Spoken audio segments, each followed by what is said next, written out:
आज तो हम ये भी भूल गए कि भगवान के सामने प्रणाम कैसे किया जाता है। और शास्त्र बताते हैं कि अपने उल्टे हाथ पर भगवान को रखते हुए प्रणाम करना चाहिए साष्टांग। ये से इससे काम नहीं चलता। हाँ, जो बुजुर्ग हो गए हैं या जो जवान भी हैं जिनके की कुछ प्रॉब्लम है, हेल्थ प्रॉब्लम है, वो खड़े जरूर हों ऐसे, परंतु मानसिक रूप से दंडवत प्रणाम करें, मानसिक रूप से दंडवत प्रणाम करें। आज तो प्रॉब्लम हो गई ना प्रभु जी। पहले बुजुर्गों के साथ क्या होता था, दोनों पैर छूते थे, है ना जी। फिर आस्ते आस्ते एक पैर छूना शुरू किया। अब क्या होता है, घुटने तक आ गए, है ना जी। एक हाथ यूं और एक हाथ कैसे होता है, यूं कि इधर से तो ले रहा हूं, इधर से तुझे आशीर्वाद दे रहा हूं, है ना जी। यही होता है नहीं, आजकल क्या स्टाइल हो गया है। तो हम लोग भी आस्ते आस्ते फिर क्या हो गया, अब आप आखिरी में क्या पहुंच गया है, हाय हाय पॉप, है ना जी। देखिए मजा, कमाल है। जब एक दूसरे को मिलते हैं तो क्या कहते हैं, हाय, मतलब तेरे को भी हाय लगे और वो भी कहते तेरे को भी हाय लगे, हैं जी, हाय हाय। कमाल है। और मानते हैं अपने आप को क्या, बड़े सोफेस्टिकेटेड है। अच्छा भाई, मैं तो सुनता था हाय हाय करने से गड़बड़ होती है। और करते क्या है प्रभु जी, हाय हाय। और फोन उठाते हैं तो क्या बोलते हैं, हेलो, नर्क लो। हेल का मतलब क्या होता है, हेलो। तो वो भी कहता है तू भी ले हेलो, हैं जी। ये नहीं बोलेंगे, राम राम नहीं करेंगे, हरे कृष्णा नहीं बोलेंगे, परंतु क्या बोलेंगे, है प्रभु जी, हेलो। कमाल है। देखिए कितने बड़े दुश्मन हैं एक दूसरे के हम।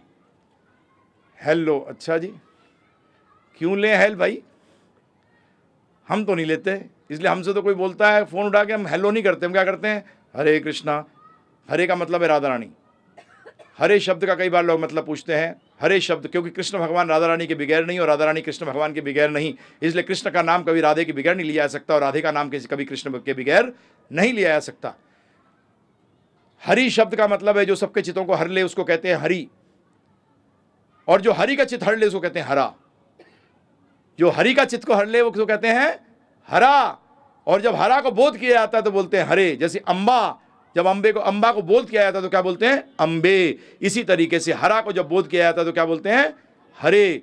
तो हरे दूसरा नाम, क्योंकि हरि को तो चित हरने वाली कौन है, राधा रानी, और तो कोई है ही नहीं। तो इसलिए जब हरे कृष्ण बोलते हैं इसका मतलब है राधा कृष्ण।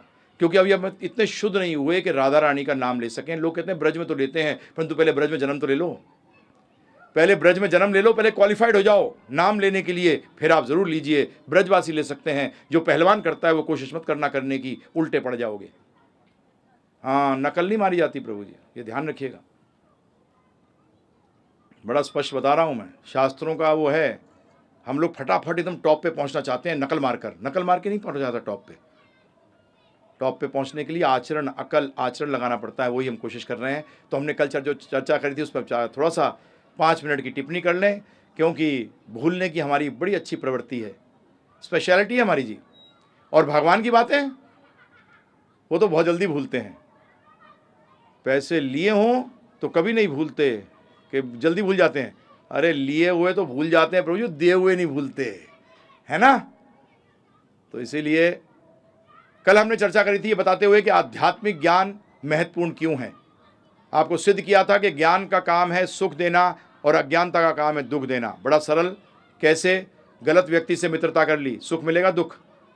आगे धोखा दे दिया, दुख। गलत जगह रिश्तेदारी कर ली, क्या होगा, दुख। गलत व्यक्ति से बिजनेस कर लिया, धोखा खा गए, दुख। गलत जगह से खाना खा लिया, पेट खराब हो गया, दुख। इसी तरीके से गलत कर्म कर लिए तो फल प्राप्त हुआ कैसा, गड़बड़। इसलिए क्या मिला, दुख। इसलिए अज्ञानता ही दुख का कारण है और ज्ञान सुख का कारण है। ज्ञान वो है जो आपको विवेक दे। ज्ञान क्या है, पेट्रोल है बुद्धि का। बुद्धि का क्या है प्रभु जी, पेट्रोल। उससे बुद्धि तीक्ष्ण होती है, उसका तो विवेक पैदा होता है उसके अंदर, सही और गलत की पहचान। शॉर्ट में बताते हुए, पिछले 200 साल में हमने आपसे चर्चा करी थी कि ज्ञान बढ़ा है, परंतु बढ़ने के बाद भी हमने देखा है जीवन के अंदर लोगों के दुख बढ़ा है। तो ये तो ज्ञान का काम नहीं है। तो ये आपको बस बात करी थी आपसे, जिसमें कि आप सहमत भी हुए थे कि इस ज्ञान में या तो ये ज्ञान नहीं क्योंकि दुख दे रहा है, या इस ज्ञान में किसी चीज़ की कमी है। समझ लीजिए एक उदाहरण से, बहुत जोर से भूख लगी है प्रभु जी, बहुत जोर से भूख लगी है। आप पहुंच गए किसी व्यक्ति के पास, खिला भाई भूख लगी है। उसने आपको आधी कच्ची आधी पक्की रोटी दे दी, आधी कच्ची आधी पक्की, तो उस टाइम आप खा के क्या कर रहे हो? हा, मजा आ गया। और 2 घंटे बाद क्या करोगे? है ना? उस टाइम तो मजा आया, बाद में दर्द हुआ, क्योंकि रोटी क्या थी? आधी कच्ची और आधी पक्की। तो ये ज्ञान भी ऐसा ही है, इसमें कमी है। और वो कमी क्या है? कल हमने आपके सामने सिद्ध कर दिया था कि जीवित शरीर और मृत शरीर के अंदर ज्यादा महत्वपूर्ण जीवित शरीर है, और दोनों में सामान्य क्या है? शरीर है। मृत में भी शरीर में शरीर है, और जीवित शरीर में भी शरीर है। परंतु जीवित शरीर महत्वपूर्ण क्यों है? क्योंकि जीवित शरीर में जीवन है, चेतना है। तो उसका मतलब चेतना का ज्ञान शरीर के ज्ञान से ज्यादा महत्वपूर्ण है। और जब व्यक्ति कम महत्वपूर्ण चीजों को ज्यादा समय देगा तो अज्ञानी कहलाएगा, और अज्ञानी व्यक्ति दुखी होगा। इसीलिए हम लोग अपना सारा जीवन शरीर पर लगा देते हैं। जीवन को समझने के लिए हमारे पास समय नहीं है, चेतना को जानने के लिए हमारे पास समय नहीं है। इसीलिए हम दुख के भंडार में फंसे हुए हैं। अब प्रश्न उठता है कि दुख क्या? हाँ जी, मुझे कई लोग मिले हैं, अभी हैं कुछ लोग ऐसे। दिल्ली में एक दाम्पत्य, एक कपल था बोलता हूँ गलत है, अभी हैं। हमारे एक मित्र थे, मैंने ऐसे कहा उनसे कि प्रभु जी, वो हमारी यात्रा भाषा में ऐसे बोलते हैं, वो हुआ, मेरा एक दोस्त था, तो उसने पूछा मर गया? मैंने नहीं, जिंदा है। तो था क्यों बोल रहा है? और यात्रा में ऐसे यूज करते हैं, है ना? वो था, क्यों भाई, जिंदा है कि मर गया? तो इसीलिए प्रभु जी, उनके साथ क्या था, बड़ा वो मेरे से चर्चा करने आए, माला जपने लग गए, उन्होंने हरे कृष्ण महामंत्र जपना शुरू किया, भगवद गीता ही पढ़नी शुरू करी। परंतु उन्होंने एक चीज़ कही, बोले प्रभु जी, हम तो बड़े संतोष, हमें दुख क्या है हमें पता ही नहीं। मैंने कहा क्या कारण? बोलते प्रभु जी, कभी इच्छा ही नहीं हुई ज़्यादा पाने की, जितना आता रहा उसी में हम संतुष्ट होते रहे। सर्विस में मैं था, मुझे पता था टाइम फ्रेम के अनुसार प्रमोशन होगी, क्यों लड़ूं? सर्विस में था, रिटायर्ड हो गए थे वो, तो मैं टाइम फ्रेम के हिसाब से चल रहा था, हमने मस्त थे। पत्नी ने कहा हमारी कभी इच्छा नहीं हुई, जब स्कूटर था तो स्कूटर में ठीक था, गाड़ी आई तब। तो उन्होंने कहा कि प्रभु जी, फिर हम आध्यात्मिक ज्ञान क्यों लें? मैंने कहा बहुत अच्छा पॉइंट रेस किया है। मैंने कहा चलो मैं आपको बताता हूं दुख क्या होते हैं शास्त्रों के आधार पर। तो ध्यानपूर्वक सुनिएगा। जन्म, मृत्यु, जरा, व्याधि, दोषानुदर्शनम, ये 4 को दुख बताया है। ध्यानपूर्वक सुनिएगा। जन्म, मृत्यु, जरा, जन्म दुख है, मृत्यु दुख है, जरा तो बुढ़ापा। अकलमंद वो है, ध्यान रखिएगा, जो दूसरों की गलतियों से सीखता है, खुद गलती करके नहीं सीखता। और चौथा है व्याधि। व्याधि तो प्रॉब्लम सबको है जीवन में। ये 4 को दुख बताया गया है। जन्म को दुख अब आपके सामने रख रहा हूं। एक चीज समझा दे दूं पहले, क्योंकि ज़्यादातर मैंने हिंदुस्तान में बड़ी अजीब चीज़ देखी है, जब हम भगवत गीता बोलते हैं तो लोग सोचते हैं भागवत बोल रहे हैं। आपकी जानकारी के लिए, भगवत गीता और भागवत 2 अलग अलग ग्रंथ हैं। अब ध्यानपूर्वक सुन लीजिएगा इसको। भगवत गीता श्रीमद् भगवत, और वो है श्रीमद् भागवत, आ लगा हुआ है वहां। यह है श्रीमद् भगवत। भगवत का मतलब भगवान, भागवत का मतलब भगवान का। भागवत का मतलब भगवान का, और भगवत का मतलब भगवान। तो भगवत गीता जो है वो भगवान का गान है, क्योंकि भगवान के मुंह से जो भी निकलता है वो गीत ही होता है। कई बार आप लोगों को भी कहते हैं ना, जब ये बोलता है तो ऐसा लगता है कि फूल झड़ रहे हैं ना प्रभु जी, क्योंकि उसकी भाषा ऐसी है जैसे काव्य जैसे बोलते हैं। तो इसीलिए गीत, भगवत गीता, और वो है श्रीमद् भागवतम, भगवान का। उसका मतलब भगवान के बारे में और भगवान से जुड़े हुए लोगों के बारे में। भगवान से जुड़े हुए कौन है? भक्त। अब आप कहोगे प्रभु जी बाकी भी तो कुछ लोग होते हैं, रावण की भी चर्चा आई है 9वें स्कंद के अंदर, है जी, कंस की चर्चा भी आई है 10वें स्कंद के अंदर। तो ये तो भगवान से जुड़े हुए हैं ना, भगवान से जुड़े हुए हैं। तो ये भागवत और ये भगवत गीता, अभी चर्चा करेंगे इस पे। और तो ये भागवत ग्रंथ है, इसके तीसरे स्कंद के अंदर बड़ा शॉकिंग चीज है प्रभु जी। भागवत ग्रंथ हकीकत में भक्ति का ग्रंथ है, कृष्ण भक्ति का ग्रंथ है पूर्ण, उसमें और कुछ नहीं है। आज भागवत का विषय नहीं है, परंतु आप जो भागवत सुनते हो, मैं क्या बोलूं, वो एक मजाक है, भागवत का उपहास है।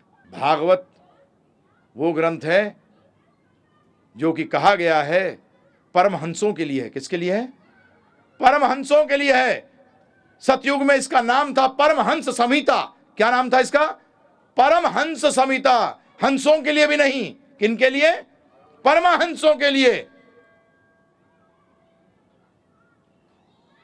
तो एटलीस्ट सुनने वाले परमहंस और हंस नहीं हो, परंतु जो बैठकर वाच रहा है वो तो हंस होना चाहिए कम से कम, जो दूध और पानी को अलग कर सके।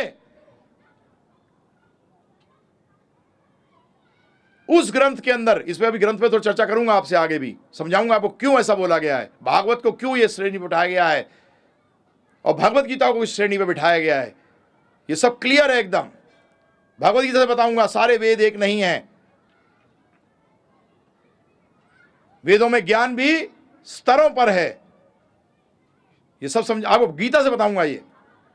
तो भागवत के ग्रंथ के अंदर यह बताया गया है कि मां के गर्भ के अंदर एक जीव, एक बच्चा कैसे बड़ा होता है। और आज मेडिकल साइंस जो है वो अचंभित है कि इतना डिटेल जो हमें नहीं मालूम था, ये इस हजारों साल पुरानी पुस्तक, एक्चुअली वो हजारों साल पुरानी नहीं है, वो सनातन काल से है, क्योंकि भगवान के मुख से आई है। तो भगवान क्या है? सनातन है, इसलिए भागवत भी सनातन है। उसमें डिटेल है प्रभु जी, बड़ा क्लियर डिटेल है। उसमें कहा गया है, अब समझिए, जब इतना डिटेल सच है प्रभु जी, अगर 98 सही है तो 2 जो आगे 99 और 100 भी बताया गया वो भी सही होगा। इतना कॉमन सेंस तो लेके चले ना प्रभु जी, इतना सामान्य ज्ञान तो लेके चले। उसमें कहा गया है कि जन्म जो है वो बड़ा दुखदाई है। कैसे समझें, बताता हूं आपको, सुनिए। आप हकीकत में पूर्ण तरह भगवान की शरण में कब आते हैं? पूर्ण तरह प्रभु जी, जब बाकी आश्रय छूट जाते हैं। सही है। अब मैं एक्सट्रीम केसेस लेके बात करूंगा प्रभु जी, क्योंकि हम लोगों की हालत हो गई है। मैं परसों जब संडे बात कर रहा था तो ये उदाहरण पता नहीं भगवान ने दे दिया कि मैं बता रहा था कि तुम लोग आईसीयू में पड़े हो, सबके सब। हाँ, भव रोग है और उस रोग के आईसीयू में हो। आईसीयू में क्या है कि बचने के चांसेस हैं। कई मर चुके हैं प्रभु जी, जो नहीं आए वो मर चुके हैं, वो मर चुके हैं। जो आए हैं और सुन रहे हैं वो आईसीयू में हैं, हालत खराब है बहुत। और आईसीयू में ट्रीटमेंट क्या करी जाती है प्रभु जी? अगर 50 लगाने पड़े नीडल तो भी ठोक दिए जाते हैं। तो मैं कई जगह बताया था आपको, सत्य बोलूंगा तो कई जगह हिलोगे, परंतु इसीलिए हिलाने की कोशिश कर रहा हूं कि जग जाओ। इसीलिए हिलाने की कोशिश कर रहा हूं क्योंकि हमारा नारा क्या है? जीव जागो। क्योंकि यह नारा चैतन्य महाप्रभु ने दिया था, भक्ति विनोद ठाकुर जी ने कहा था, जीव जागो गौरा चंद्र बोले। कि कृष्ण भगवान बोल रहे हैं कि हे जीव जाग। ये माया को पिशाचनी कहा गया है। पिशाचनी, आप भूतों से डरते हो ना, दिन रात तो दिन रात तो भूत की गोद में सो रहे। उस माया को क्या कहा है? पिशाचनी। पिशाचनी कौन होती है प्रभु जी? भूतनी। इस भूतनी स्वरूप माया के गोदी में सो रहे हो, उठो। तो कई बार प्रभु जी प्यार से जब उठता नहीं व्यक्ति तो क्या करना पड़ता है? हिलाना पड़ता है।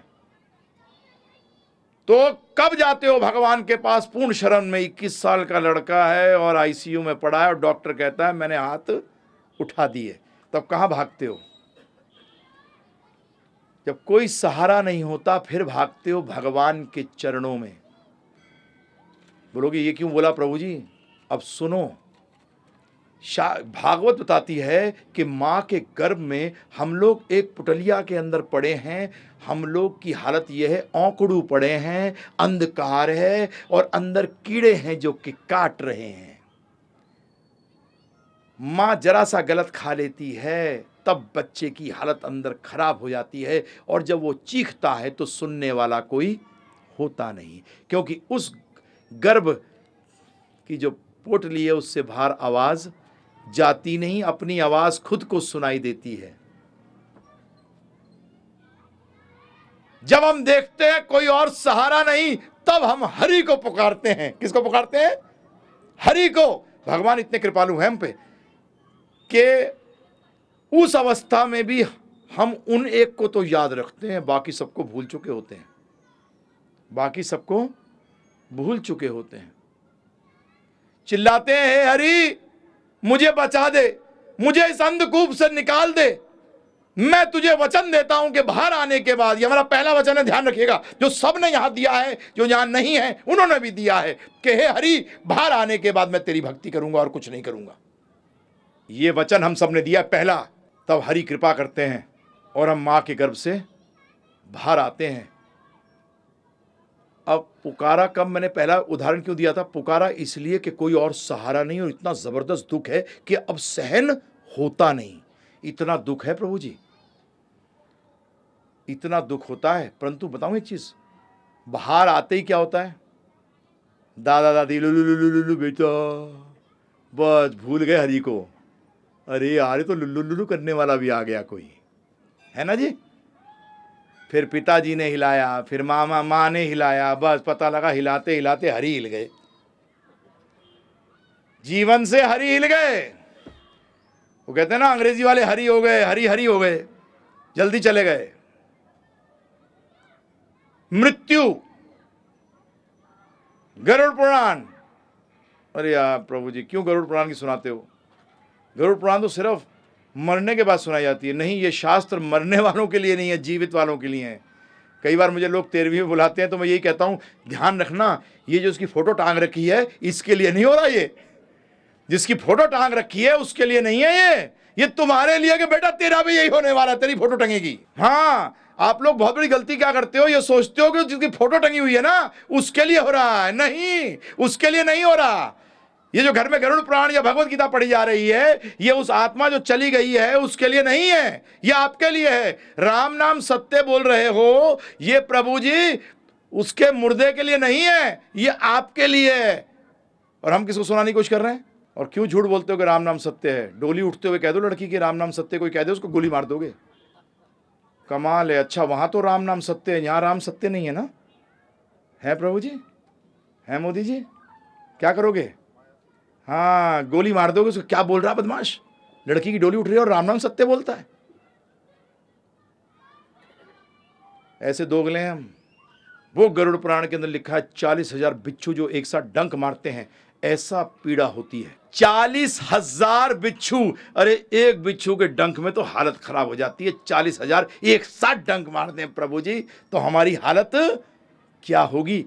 सिर्फ भक्त को छोड़कर। बड़ा सरल है समझने के लिए। आज मेरे को, जैसे बच्चे को लीजिए आप, हमारी हालत बच्चे से अच्छी नहीं है। अभी मैं प्रूव करूंगा आपको 6 दिनों के अंदर कि हम लोग बड़े जरूर हो गए हैं परंतु बच्चे के बच्चे हैं।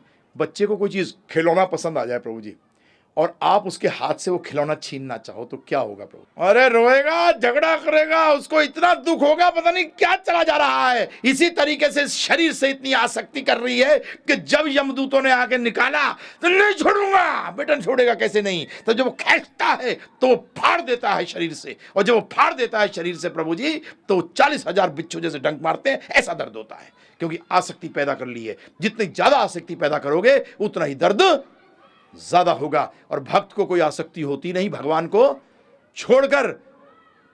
तो कहते हैं, या वैसे तो यमदूत आते नहीं, पहली बात यमदूत आते लेने नहीं, और अगर गलती से गलत एड्रेस पे पहुंच भी जाएं, मैं कहा क्या हुआ, लेने आए चलो, तो कैसा दर्द?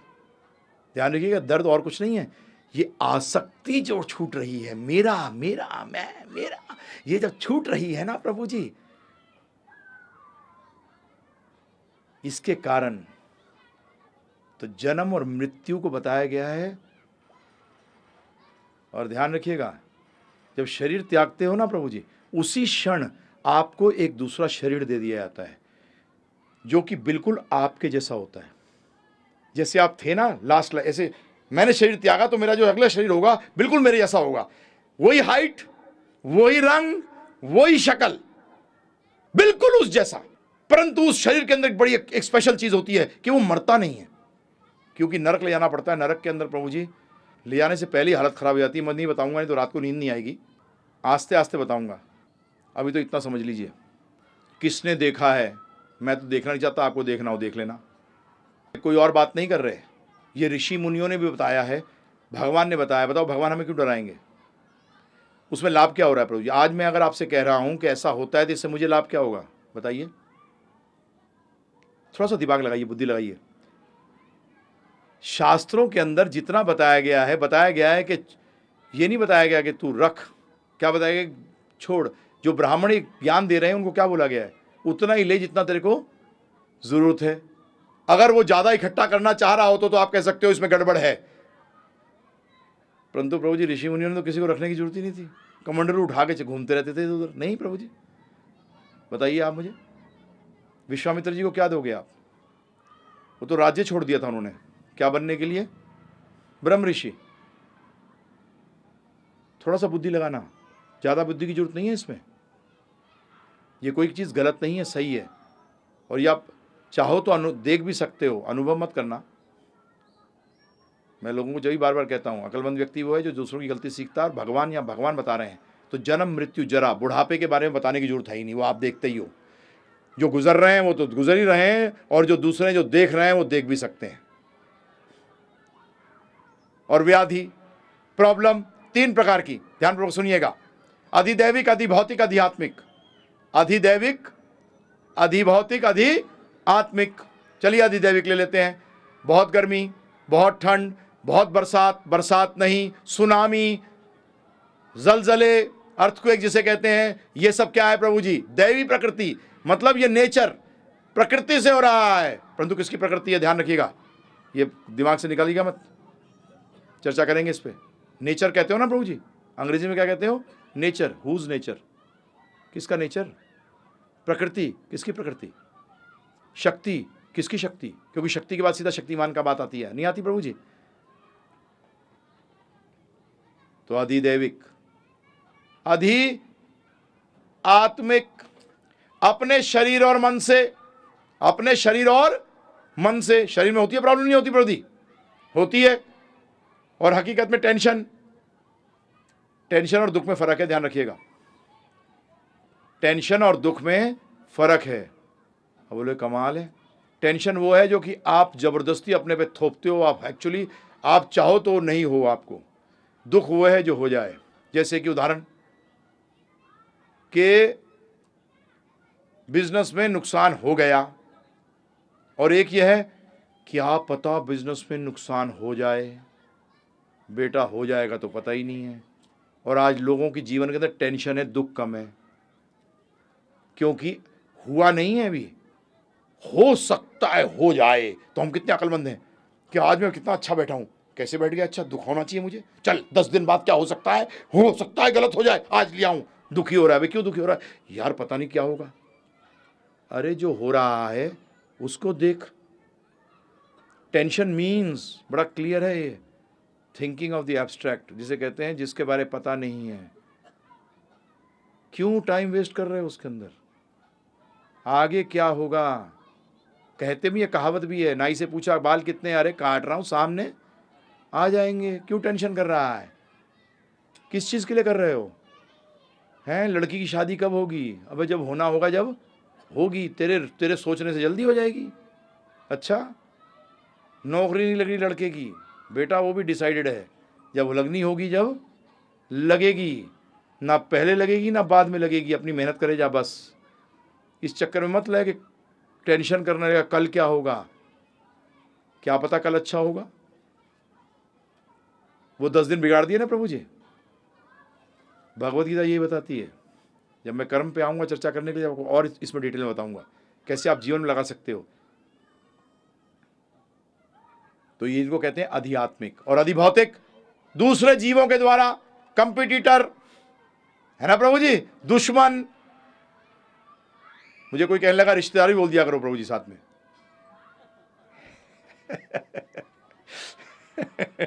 बेटे के लिए पिता, पिता के लिए बेटा, सास के लिए बहू और बहू के लिए सास हैं। वायरस, बैक्टीरिया जीव है प्रभु जी, ध्यान रखिएगा। ये भी आपको तंग करते हैं नहीं करते हैं? हमने दूसरे जीवों की बात करी है, तो इसमें सारे आ गए। ये 3 कभी प्रॉब्लम छोड़ते हैं? नहीं छोड़ते। तो ये 7 प्रकार के दुख समझ लो एक किस्म से, जन्म, मृत्यु, जरा, व्याधि, अधि भौतिक, अधि दैविक, अधि आत्मिक। ये 7 प्रकार के दुख व्यक्ति को कभी छोड़ते ही नहीं है। अब समझिए ध्यानपूर्वक कि आप सुख किसको समझते हैं। आप में से आज तक किसी ने आनंद को अनुभव ही नहीं किया। आध्यात्मिक आनंद छोड़िए, आपने भौतिक सुख को भी अनुभव नहीं किया अभी तक। क्या होता है आपका सुख का, बताऊं मैं आपको। आपका सुख का सोचने का तरीका क्या होता है। एक प्रॉब्लम है जीवन में, वो प्रॉब्लम सॉल्व हो जाए, है ना।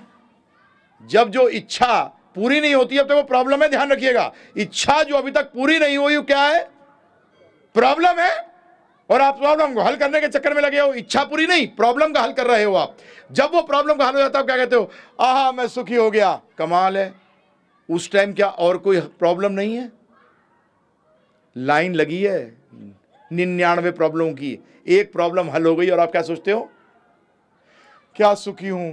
106 बुखार है, अब 104 हो गया, कैसा है, एकदम ठीक हूं। एकदम ठीक कहां है, 106 से 104 हो गया सिर्फ। हॉस्पिटल में जाइए प्रभु जी, 106 बुखार होगा तो क्या हालत है, बहुत बुरी हालत है। अगले दिन जाओ, कैसा है, अच्छा हूँ। अच्छा कहाँ, 103 अभी भी है। यही हमारी हालत है। आपका एक प्रॉब्लम तो हल हो गया, वो सुख है नहीं, दुख की कमी को आप सुख मानते हो।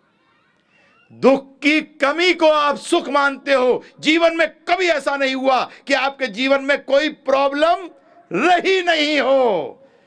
और अगर प्रॉब्लम है तो उसका मतलब दुख है, और उसका मतलब वो सुख जो अनुभव हो रहा है वो कुछ नहीं पर दुख की कमी है। तो दुख की कमी को सुख मत मान लीजिए। बच्चे मत बनिए, नोट खींच लिया और चिल्लर पकड़ा दी और खुश हो गए, है ना प्रभु जी। 1000 का नोट बच्चे के पास हो और चिल्लर दे दो कि उसको लेना हो 1000 रुपये, तो क्या करते हो आप, चिल्लर देते हो उसको, तो क्या पकड़ लेता है वो, चिल्लर पकड़ लेता है, नोट छोड़ देता है। यही हमारी हालत है। असली आनंद का खोज छोड़ दिया आप लोगों ने, ये सोचकर के दुख कम हो जाए यही सुख समझ लो। दुख कम हो जाए इसी को सुख समझ लो। नहीं, आनंद है, आनंद है, और हमें उसको, इसी को जानना ज्ञान का कार्य है। इसी को जानना ज्ञान का कार्य है। एक शब्द बड़ा बोलते हैं हम लोग, सुख सुविधा, है ना, सुख सुविधा। अरे भाई ये दोनों को अलग रख। सुविधा तो पिछले 200 साल में बढ़ गई है, परंतु सुख तो नहीं बढ़ा प्रभु जी। उसका मतलब सुविधा बढ़ने से सुख बढ़ जाएगा, ये मत सोचिएगा। और आप लोग यही सोचते हैं कि सुविधा बढ़ने से सुख बढ़ जाएगा, नहीं, दुख कम हो जाएंगे। परंतु ध्यान रखिएगा, बहुत बुरी तरह फंसेंगे। एयर कंडीशन की आदत पड़ गई, अगर पावर उड़ गई तो प्रभु जी क्या होने वाला है, जो पहले हालत थी उससे भी बदतर हालत हो जाएगी। आज अगर टेररिस्ट कहीं पावर स्टेशन में लगा दे बम बम, तो हम तो गए 15-20 दिन में, 1 महीने के लिए। तो क्या होने वाला है प्रभु जी उसके बाद, जो पंखे में रहने की आदत होगी उसको कम दुख होगा, जिसको पंखे में रहने की आदत नहीं होगी उसे और कम दुख होगा, और जिसको एसी में रहने की आदत होगी वो गया, वो लाइन से ही गया है प्रभु जी। तो सुविधा भी कहाँ हुई। आप समझिए बात को, सुविधा क्यों नहीं आपको सुख दे रही, उसका कारण बताऊं क्या है। क्योंकि सुविधा शरीर से जुड़ी हुई है। सुविधा किससे जुड़ी हुई है, शरीर से जुड़ी हुई है, और सुख आत्मा से जुड़ा है। शरीर के लिए आपको प्रॉब्लम, बहुत चीजें करनी पड़ेंगी, तब भी इसको संतुष्ट नहीं कर सकते, परंतु आत्मा बड़ी जल्दी संतुष्ट हो जाती है। आत्मा बड़ी जल्दी संतुष्ट होती है प्रभु जी। मन और शरीर कभी संतुष्ट आराम से नहीं होता। ये सुविधा किसको संतुष्ट करने की कोशिश कर रही है। एयर कंडीशन से आत्मा संतुष्ट नहीं हो रही। एयर कंडीशन से क्या हो रहा है, शरीर और मन, इसमें दुखी की कमी हो रही है, सुख नहीं। गलती मत करिएगा, ये सुख अनुभव नहीं हुआ। आप कहोगे कमाल है, हमारा तो सारा, आपने जो सोचते थे सारा विचारधारा ही बदल दी। मैंने नहीं बदली, ये विचारधारा गीता की है, ये मेरी विचारधारा नहीं है प्रभु जी, ये ध्यान रखिएगा। सुविधा होना खराब नहीं है, परंतु सुविधा के लिए ही कार्य करना सबसे बड़ी मूर्खता है। इससे बड़ी मूर्खता और कोई है ही नहीं, क्योंकि आप सबके सब, और हम भी, मैं भी, सब एक ही चीज के पीछे हैं, और वो है आनंद। अब ज्ञान से हमें क्या प्राप्त करना है प्रभु जी? आनंद। हमने एक बात करी है कि जीवन का ज्ञान शरीर के ज्ञान से ज़्यादा इम्पॉर्टेंट है, इसलिए हमें जीवन का ज्ञान लेना चाहिए।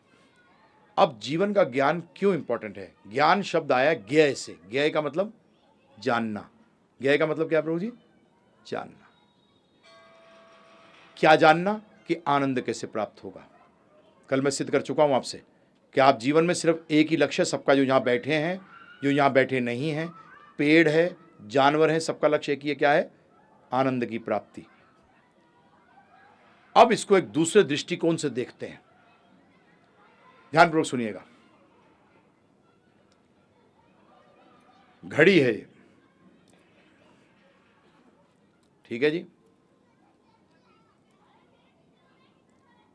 मैं आपसे कुछ प्रश्न करने वाला हूं, उत्तर दीजिएगा। इस घड़ी को कितने मानते हैं, या ये घड़ी जो पहली बार बनी, चलिए इस घड़ी को भी छोड़िए, जो पहली बार घड़ी बनी है उसको किसी ने नहीं बनाया, आप में से कितने मानते हैं? कृपा करके हाथ उठा दीजिएगा। उसका मतलब सारे मानते हैं कि इस घड़ी को बनाने वाला कोई है। दूसरा प्रश्न,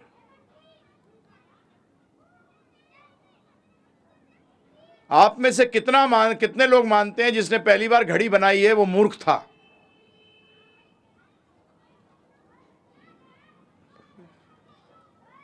हम बनाने जाएं, अभी हमसे भी नहीं बनेगी, हमें बोल दिया जाए कि बना लो भाई, तो भी हमसे घड़ी नहीं बनेगी। तो उसका मतलब दो चीजें सिद्ध हो गई कि इस घड़ी को बनाने वाला कोई व्यक्ति है, और वो व्यक्ति मूर्ख नहीं, अक्लमंद था।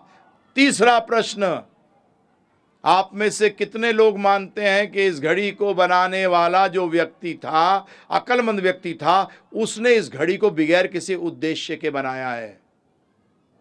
हाँ बोले, मैं ही मिला था क्या? अक्लमंद व्यक्ति, अब तीन चीजें आ गई, व्यक्ति, अक्लमंद, और तीसरा उद्देश्य। उसका मतलब कोई भी चीज जो बनी है किसी व्यक्ति ने बनाई है जो कि अक्लमंद है और जिसके पीछे कोई उद्देश्य है। अब मैं आपसे प्रश्न कर रहा हूं कि अज्ञानी कौन होगा? मोबाइल है, मोबाइल के मामले के अंदर अज्ञानी किसको कहोगे? बोलिए, सरल प्रश्न है प्रभु जी। मोबाइल के, मैं मोबाइल लिया सिर्फ एक चीज,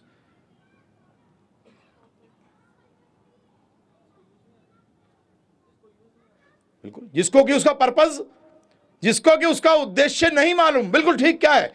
सिंपल चीज है कि अज्ञानी व्यक्ति कौन होगा मोबाइल के मामले में? जो कि मोबाइल के उद्देश्य को नहीं जानता कि ये क्या करता है। राइट? वो सुखी होगा, दुखी होगा? अज्ञानी व्यक्ति तो दुखी होगा, क्योंकि वो अज्ञानी है। उसका मतलब वो मोबाइल का सही इस्तेमाल नहीं कर पाएगा, और सही इस्तेमाल जो नहीं जानता है, हकीकत के अंदर उसको हम क्या कहते हैं? जैसे बच्चे के हाथ में आपने मोबाइल दे दिया, तो उसके साथ वो क्या करेगा? बोलो प्रभु जी, बात करने के सिवाय उसका सब कुछ करेगा। राइट? एक बच्चे के हाथ में आप मोबाइल दे दीजिए, वो बात करने के सिवाय उसके साथ जो आप सोच भी नहीं सकते वो भी कर देगा। सिर्फ क्या नहीं करेगा? बात नहीं करेगा उसमें। तो इसीलिए क्या कहलाता है? बच्चा अज्ञानी। हाँ, ये कोई बहुत अच्छा, मेरे को कोई कहे ना कि आप बच्चे हो, तो ये मेरे लिए कोई, मैं अच्छा नहीं समझता इसको, अच्छा मूर्ख समझा है मुझे। बच्चे का मतलब क्या है प्रभु जी? मूर्खता कोई श्रेष्ठता नहीं है, कृपा करके ध्यान रखिएगा। सिंपल व्यक्ति होना और मूर्ख होना दोनों में फर्क है। I don't want to be called मूर्ख। मैं मूर्ख माना, मैं मूर्ख कहे कोई नहीं, ये मेरे को, मैं नहीं चाहूंगा कोई कहे। क्यों कहे भाई? परंतु अगर हम किसी वस्तु का किस लिए वो बनाई गई है, तो आज मैं आपसे प्रश्न कर रहा हूं, ये सृष्टि की रचना किस लिए करी गई है? ये शरीर को देखिए, इस शरीर की रचना किस लिए करी गई है? ये पहली बात तो बताएगा कौन? कौन बताएगा?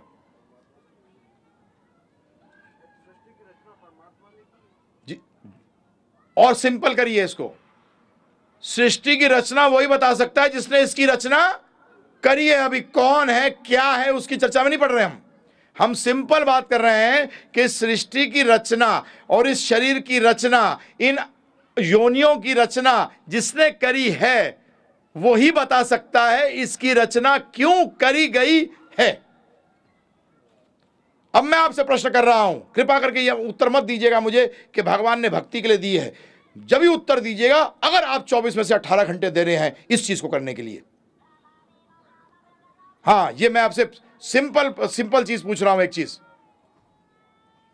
एकदम क्लियर। मैं आपसे यही प्रश्न कर रहा हूं कि आप क्या समझते हैं जीवन का उद्देश्य है?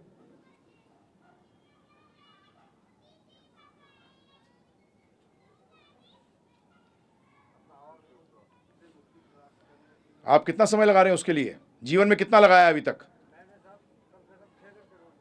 कितने दिन से? उससे पहले नहीं लगाते थे? नहीं लगाते थे ना प्रभु जी? उसका मतलब जब पता लगा तब लगाया। उससे पहले क्या किया? नहीं मालूम था तो क्या करा? उद्देश्य किसे? उसका मतलब उतने साल आपने बिगाड़ दिए। नहीं बिगाड़ दिए? ठीक है, बाकी क्या कर रहे हैं फिर? नहीं प्रभु जी, पता ही नहीं आपको। जब पर्पज ही नहीं मालूम तो ये भी नहीं कह सकते कि सही कर रहे हैं या बिगाड़ रहे हैं। अभी तो आप ये कहिए कि हकीकत के अंदर सब जो जहां बैठे हैं, क्योंकि वो जो जिस चीज को समझते हैं जो जीवन का उद्देश्य है, उसी के लिए अपना जीवन लगा रहे हैं।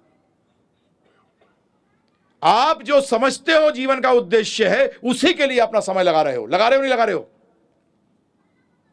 और आप सबका तो एक ही उद्देश्य है। हरि बोल। पैसा आए, पैसे को जब मैं कह रहा हूं तो उसका मतलब लक्ष्मी कह रहा हूं, श्री कह रहा हूं, उसका मतलब यश, पैसा, ज्ञान, सौंदर्य, शक्ति, इन चीजों को प्राप्त करने के लिए दिन रात लगे हैं। परंतु कभी जानने की कोशिश करी कि इस सृष्टि की रचना और इस शरीर की रचना करी क्यों गई है? इन योनियों की रचना क्यों है? ये ज्ञान अनिवार्य है? मेरे ख्याल से तो लोग सोचते हैं, मेरे ख्याल से आज मैं आपको एक नया सा कोई गैजेट दिखा दूं यहां, तो पूछूं कि ये किस लिए बना है, तो सब अपनी अपनी राय दे देंगे, हैं जी। और क्या पता वो हाथ में मैं बम लेके घूम रहा हूं। आप सोचेंगे साधु के हाथ में बम नहीं होगा, कुछ और चीज होगी। तो कोई कुछ कह रहा है, कोई कुछ कह रहा है, मैं कहता हूं बेटा बम में आखिरी में, तो क्या होगा प्रभु जी? जबकि आपको बोल दूंगा कि 5 मिनट का समय था इसको फटने के लिए, पूरा टाइम हो गया। अगर पहले मुझसे पूछ लिया होता तो उस बम को फेंक देते, तुम बच जाते। अगर तुमने पहले कह दिया होता क्या कि मुझे मालूम नहीं है। नहीं, या तो माता पिता सोचते हैं, हिंदुस्तान के अंदर तो एक और बहुत गड़बड़ है कि जहां सफ़ेद बाल हो गए समझ लो कि हमको सारी अकल आ गई। सॉरी, ये हमारे शास्त्र नहीं कहते, ये हमारे शास्त्र नहीं कहते। आप लोग अपने फील्ड में कहीं ना कहीं टॉप पे होगे। हो सकता है आप फिजिक्स में साइंटिस्ट हो, केमिस्ट्री में साइंटिस्ट हो सकता है मेडिसिन के अंदर टॉप पे हो सकता है आपने कोई धंधा किया और पैसे कमाने में टॉप पे हो। उसका ये मतलब नहीं है कि आप ये भी जानते हो कि जीवन का लक्ष्य क्या है। आप ये भी जानते हो कि सृष्टि की रचना क्यों करी गई है। जब तक आपने सीखा नहीं, आपने जाना नहीं, आपको पता नहीं है, तो आप जीवन कैसे चला रहे हो बताइए आप मुझे। कई लोगों ने तो अपना पूरा जीवन लगा दिया, किसी की 70 साल की उम्र, किसी की 80 साल की उम्र। ये आध्यात्मिक ज्ञान हमें यह बताता है कि जीवन का लक्ष्य क्या है। अब बताइए, इससे महत्वपूर्ण और कोई ज्ञान हो सकता है क्या, जो आपको यह बताए कि आपका लक्ष्य क्या है, यह सृष्टि की रचना क्यों करी गई है। क्या लाइफ लीड कर रहे हैं प्रभु जी? वही बच्चे वाली है ना प्रभु जी? बच्चे वाला हुआ ना, मोबाइल का पूरा हर चीज इस्तेमाल किया, सिर्फ उस पर कभी एक भी कॉल नहीं करी। जिसके लिए यह शरीर मिला, जिसके लिए कि उस सृष्टिकर्ता ने इसको रचा, उसके लिए समझने के लिए हमारे पास समय नहीं है, उस पे चलने के लिए हमारे पास समय नहीं है। इसी बात में मैं आपसे प्रश्न करता हूं, बच्चे को बचपन से बताना चाहिए कि आग डेंजरस है, कि बोलना चाहिए कि बुढ़ापे में जान लियो बेटा, अभी क्यों जानता है, कि सांप के पास मत जाया कर, सांप से दूर रहा कर। ये बचपन में बताना चाहिए कि बुढ़ापे में बताना चाहिए? और हम क्या कहते हैं प्रभु जी, कि बेटा ये खाना सही नहीं है, ये स्लो पॉइजनिंग है। क्या है प्रभु जी? ये धीरे धीरे असर करती है, जहर है। ये बचपन में बताना चाहिए कि बुढ़ापे में बताना चाहिए? मेरे साथ हुआ ये उदाहरण, क्योंकि 2-3 उदाहरण ऐसे हैं प्रभु जी मैं चेंज नहीं कर सकता, क्योंकि ये मेरे जीवन में हुए। मैं एक स्कूल के अंदर, दिल्ली के अंदर लेक्चर देने गया, बच्चों को दे रहा था प्रभु जी। 7वीं 8वीं 9वीं 10वीं क्लास के बच्चे थे। तो मैं जब जैसे उनके हॉल में घुसा, तो उस टाइम वो जो टीका लगाते हैं ना, वैक्सीनेशन की वो चल रही थी ड्राइव। तो चारों तरफ हॉल के अंदर जिसके लिखा होता टीके लगवाओ टीके लगवाओ। तो मैं जैसे ही निकल रहा था तो एक टीचर मेरे को सुनाई दिया, बोली ये भी कोई उम्र होती है इनको बुला लिया है ये सुनने की। तो मैंने कहा बहुत अच्छा, भगवान ने बुलवा दिया। कुछ बोलने सोच रहा था क्या बोलूं बच्चों के बीच में। तो मैंने कहा पहले तो इन टीचरों को सुधारो, पहले तो इन टीचरों को सुधारो। मैं स्टेज पे बैठा प्रभु जी, और बैठते ही मैंने कहा क्या कर रहे हो, ये टीके को तो बुढ़ापे में लगवाना चाहिए। मैंने क्या प्रश्न किया प्रभु जी, क्या कर रहे हो, ये अब तुम क्या पोलियो के टीके अभी लगवा रहे हो, ये तो बुढ़ापे में लगवाना, 60-70 साल की उम्र में लगवाना इन बच्चों को। एकदम प्रिंसिपल उठ गई प्रभु जी, टीचर उठ गए, ये आप क्या कह रहे हैं। मैंने कहा आपकी टीचर ने कहा, हमारी टीचर ने कहा कि टीका बाद में लगवाना चाहिए। मैंने कहा शुरू में क्यों लगाना चाहिए टीका, मुझे समझाओ। तो बोले क्योंकि जीवन भर उससे बचाव, बीमारी से बचाव रहेगा। मैंने कहा जब दुख होता है तो कहां भागते हो, बोलते भगवान के पास। तो मैंने शुरू से क्यों नहीं भागते? बेटा जब बीमारी हो जाती है फिर टीका काम नहीं करता। जब बीमारी हो जाती है ना, उसके बाद टीका काम नहीं करता है प्रभु जी, करता है उस टाइम। ध्यान रखिएगा, जब अंजर पंजर हिल जाते हैं, हाथ पैर टूटे हो, फिर डॉक्टर कहे रोज भागा कर 2 घंटे कम से कम। बोले पागल है क्या तू? बोले पहले बताया होता तो आज हाथ पैर नहीं टूटते। यह आध्यात्मिक ज्ञान अब सुन लीजिए। कई बार लोग सोचते हैं भक्ति करने वाले को दुख नहीं होता, एक्चुअली वो स्टेटमेंट दूसरा बोलते हैं, प्रभु जी आप भी तो भक्ति कर रहे हो, आपको भी तो दुख है। अब एक चीज समझ लीजिएगा, या समझा दूं आपको 1 मिनट के अंदर कि इसका मतलब क्या है। एक खड्डे वाली रोड, ध्यानपूर्वक सुनिएगा, खड्डे वाली रोड है, ऑटो में जाओगे तो पीठ की क्या हालत होगी, और जितनी देर दौड़ाओगे उतनी पीठ की और हालत अच्छी होगी खराब होगी? खराब होगी, ठीक है। आप हर टाइम ऑटो पे जाते थे वहां से, अब आपके साथ में एक मित्र आपका खड़ा है और आप रोड के साथ में खड़े हो, उस दिन साइड में एक व्यक्ति मर्सिडीज में जाता है उस खड्डे वाली रोड पर। आप कहते हो अरे गया अंदर बैठे वाले के तो रीढ़ की हड्डी की हालत खराब हो गई, परंतु साथ वाला मर्सिडीज में बैठा हुआ इस रोड के ऊपर, वो क्या कहता है, बोलता है इसको पता भी नहीं लग रहा, क्योंकि सस्पेंशन इतनी बढ़िया होती है कि खड्डा पता नहीं लगता। अब बताइए खड्डा बदल गया कि गाड़ी बदल गई? आध्यात्मिक ज्ञान लेने का मतलब है खड्डे खत्म नहीं होंगे परंतु गाड़ी बदल जाएगी। खड्डे खत्म नहीं होंगे, ये मत सोचना खड्डे खत्म हो जाएंगे। आप लोग एक बहुत बड़ी गलती करते हो, जब भी तो मंदिर आते हो क्या मांगते हो, खड्डे खत्म कर दो। भगवान कहते हैं खड्डे तूने बनाए हैं बेटा, मैंने नहीं बनाए। अपनी सड़क हमने सबने खुद ने उसका निर्माण किया है, भगवान ने नहीं किया। तो ये चीज क्लियर रखिएगा। आध्यात्मिक ज्ञान लेने से ये मैं गारंटी कर रहा हूं आपको 100% कि आपकी गाड़ी बदल जाती है, दुख नहीं होते हैं। आप बोलोगे आपने गारंटी है प्रभु जी? देखिए मैं तो सेल्समैन हूं इसका। किसका सेल्समैन हूं? राधा गोविंद देव जी का सेल्समैन हूं। और सेल्समैन का काम क्या है? मैन्युफैक्चरर जो कहे उसको आगे दे दे। मैं वारंटी नहीं दे रहा, क्या दे रहा हूं? गारंटी। सुसुखम कर्तुम अव्ययम, भगवान गीता में कहते हैं जो इस पथ पर चलेगा सुसुखम, उसको सुख नहीं मिलेगा। क्या मिलेगा?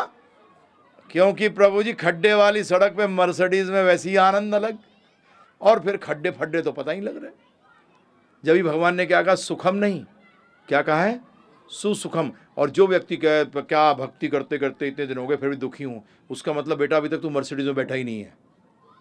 तू ऑटो को फालतू में मर्सिडीज समझ रहा है, अभी तक ऑटो में ही था, ऑटो में ही है। क्योंकि अगर भक्त है तो तेरे मुंह से कभी ये निकल ही नहीं सकता कि मैं दुखी हूं, क्योंकि वो गाड़ी, भगवान कह रहे हैं गीता के अंदर 9वें अध्याय के दूसरे श्लोक के अंदर, सुसुखम। क्या सुखम? सु का मतलब बहुत, सुखम, सुसुखम कर्तुम, जो करता है। हाँ ध्यान रखना, पाठ नहीं। ये बस 700 श्लोक के भगवत गीता के रोज पाठ करता हूं, पाठ करने की बात नहीं, कर्तुम, करना है। ज्ञानम विज्ञानम, ज्ञान को विज्ञान में लाना है। विज्ञान का मतलब जीवन में, और ये सारा आ सकता है। ज्ञानम विज्ञानम सहितम, भगवान साफ कह रहे हैं इस बात को। तो इसीलिए इससे उन लोगों को भी बात समझ में आ जाएगी कि जब घड़ी जैसी चीज बनाने के लिए बुद्धि चाहिए, तो इस शरीर को बनाने के लिए भी कोई रचेता चाहिए। बगैर ऐसे तो कुछ भी नहीं आता, है ना प्रभु जी? ये माइक बनाने वाला कोई है, परंतु बेसिकली इस माइक का तो कोई काम ही नहीं होता अगर मेरा गला ही नहीं हो। क्या वोकल कॉर्ड अगर नहीं हो प्रभु जी, तो मेरे सामने आप 1000 माइक लगा दीजिए, 10-10 लाख रुपए के भी, फिर भी बोलेंगे नहीं। बोल तो कौन रहा है? ये गला, ये किसने बनाया है? साइंटिस्ट तो मूर्खता कर रहे हैं, सारे नहीं। न्यूटन भगवान को मानता था, आज उसकी रिसर्च निकल रही है, बोलते हैं कि वो 85% अपना समय भगवान को सिद्ध करने के लिए साइंटिस्टों में घूमता था, और 15% सिर्फ टाइम अपने ऊपरी जो उसके एक्सपेरिमेंट है उसके लिए लगाता था। टॉप वर्ल्ड के साइंटिस्ट हैं जो इस बात को मानते हैं कि कोई दिमाग है इसके पीछे। ऐसा ये मैं सोच लिया सारे साइंटिस्ट हैं, परंतु आजकल मजाक आता है कई बार साइंटिस्टों में, ज्यादातर बोलता हूं मैं, लगे हुए घास को देख रहे हैं, क्या घास कैसे आई? अरे मूर्ख, गाय को खाने दे, तू दूध पी। क्यों टाइम खराब कर रहा है जानने के लिए कि घास कैसे बनी? है मूर्खता है नहीं? बताओ बताओ जी, घास कैसे बनी? पीएचडी कर रहा है, हमारे टैक्स के पैसे ले जाता है बदमाश कहीं का, 25,000 रुपए महीना। और आपकी जानकारी के लिए अमेरिका के अंदर भी यह सिद्ध हो गया है कि 80% जो लोग रिसर्च कर रहे हैं वो रिसर्च नहीं, सिर्फ पैसे के लिए पीएचडी कर रहे हैं। क्योंकि पीएचडी रिसर्च स्कॉलर को क्या मिलता है? पैसा मिलता है, इसलिए कर रहे हैं। कितने प्रतिशत प्रभु? 80 to 85%। एक ने तो इसको रिजेक्ट किया, उसने कहा है कि 96%। तो मैं तो लोअर ले लिया कि मुश्किल से 2-3% है जो रियली कुछ। और अंग्रेजी का शब्द ही देखिए प्रभु जी, हम टाइम वेस्ट नहीं करते इस पे। बताऊं क्यों? रिसर्च का मतलब क्या है? Search is already been done, why researching the search. Research शब्द का मतलब क्या है? जो अंग्रेजी थोड़ा जानते हैं, सर्च हो चुकी है, उसको क्या कर रहे हैं? क्यों टाइम वेस्ट कर रहा है? हैं रिसर्च करने में? सर्च तो हो चुकी है, तू री कर रहा है, फिर दोबारा कर रहा है, क्यों?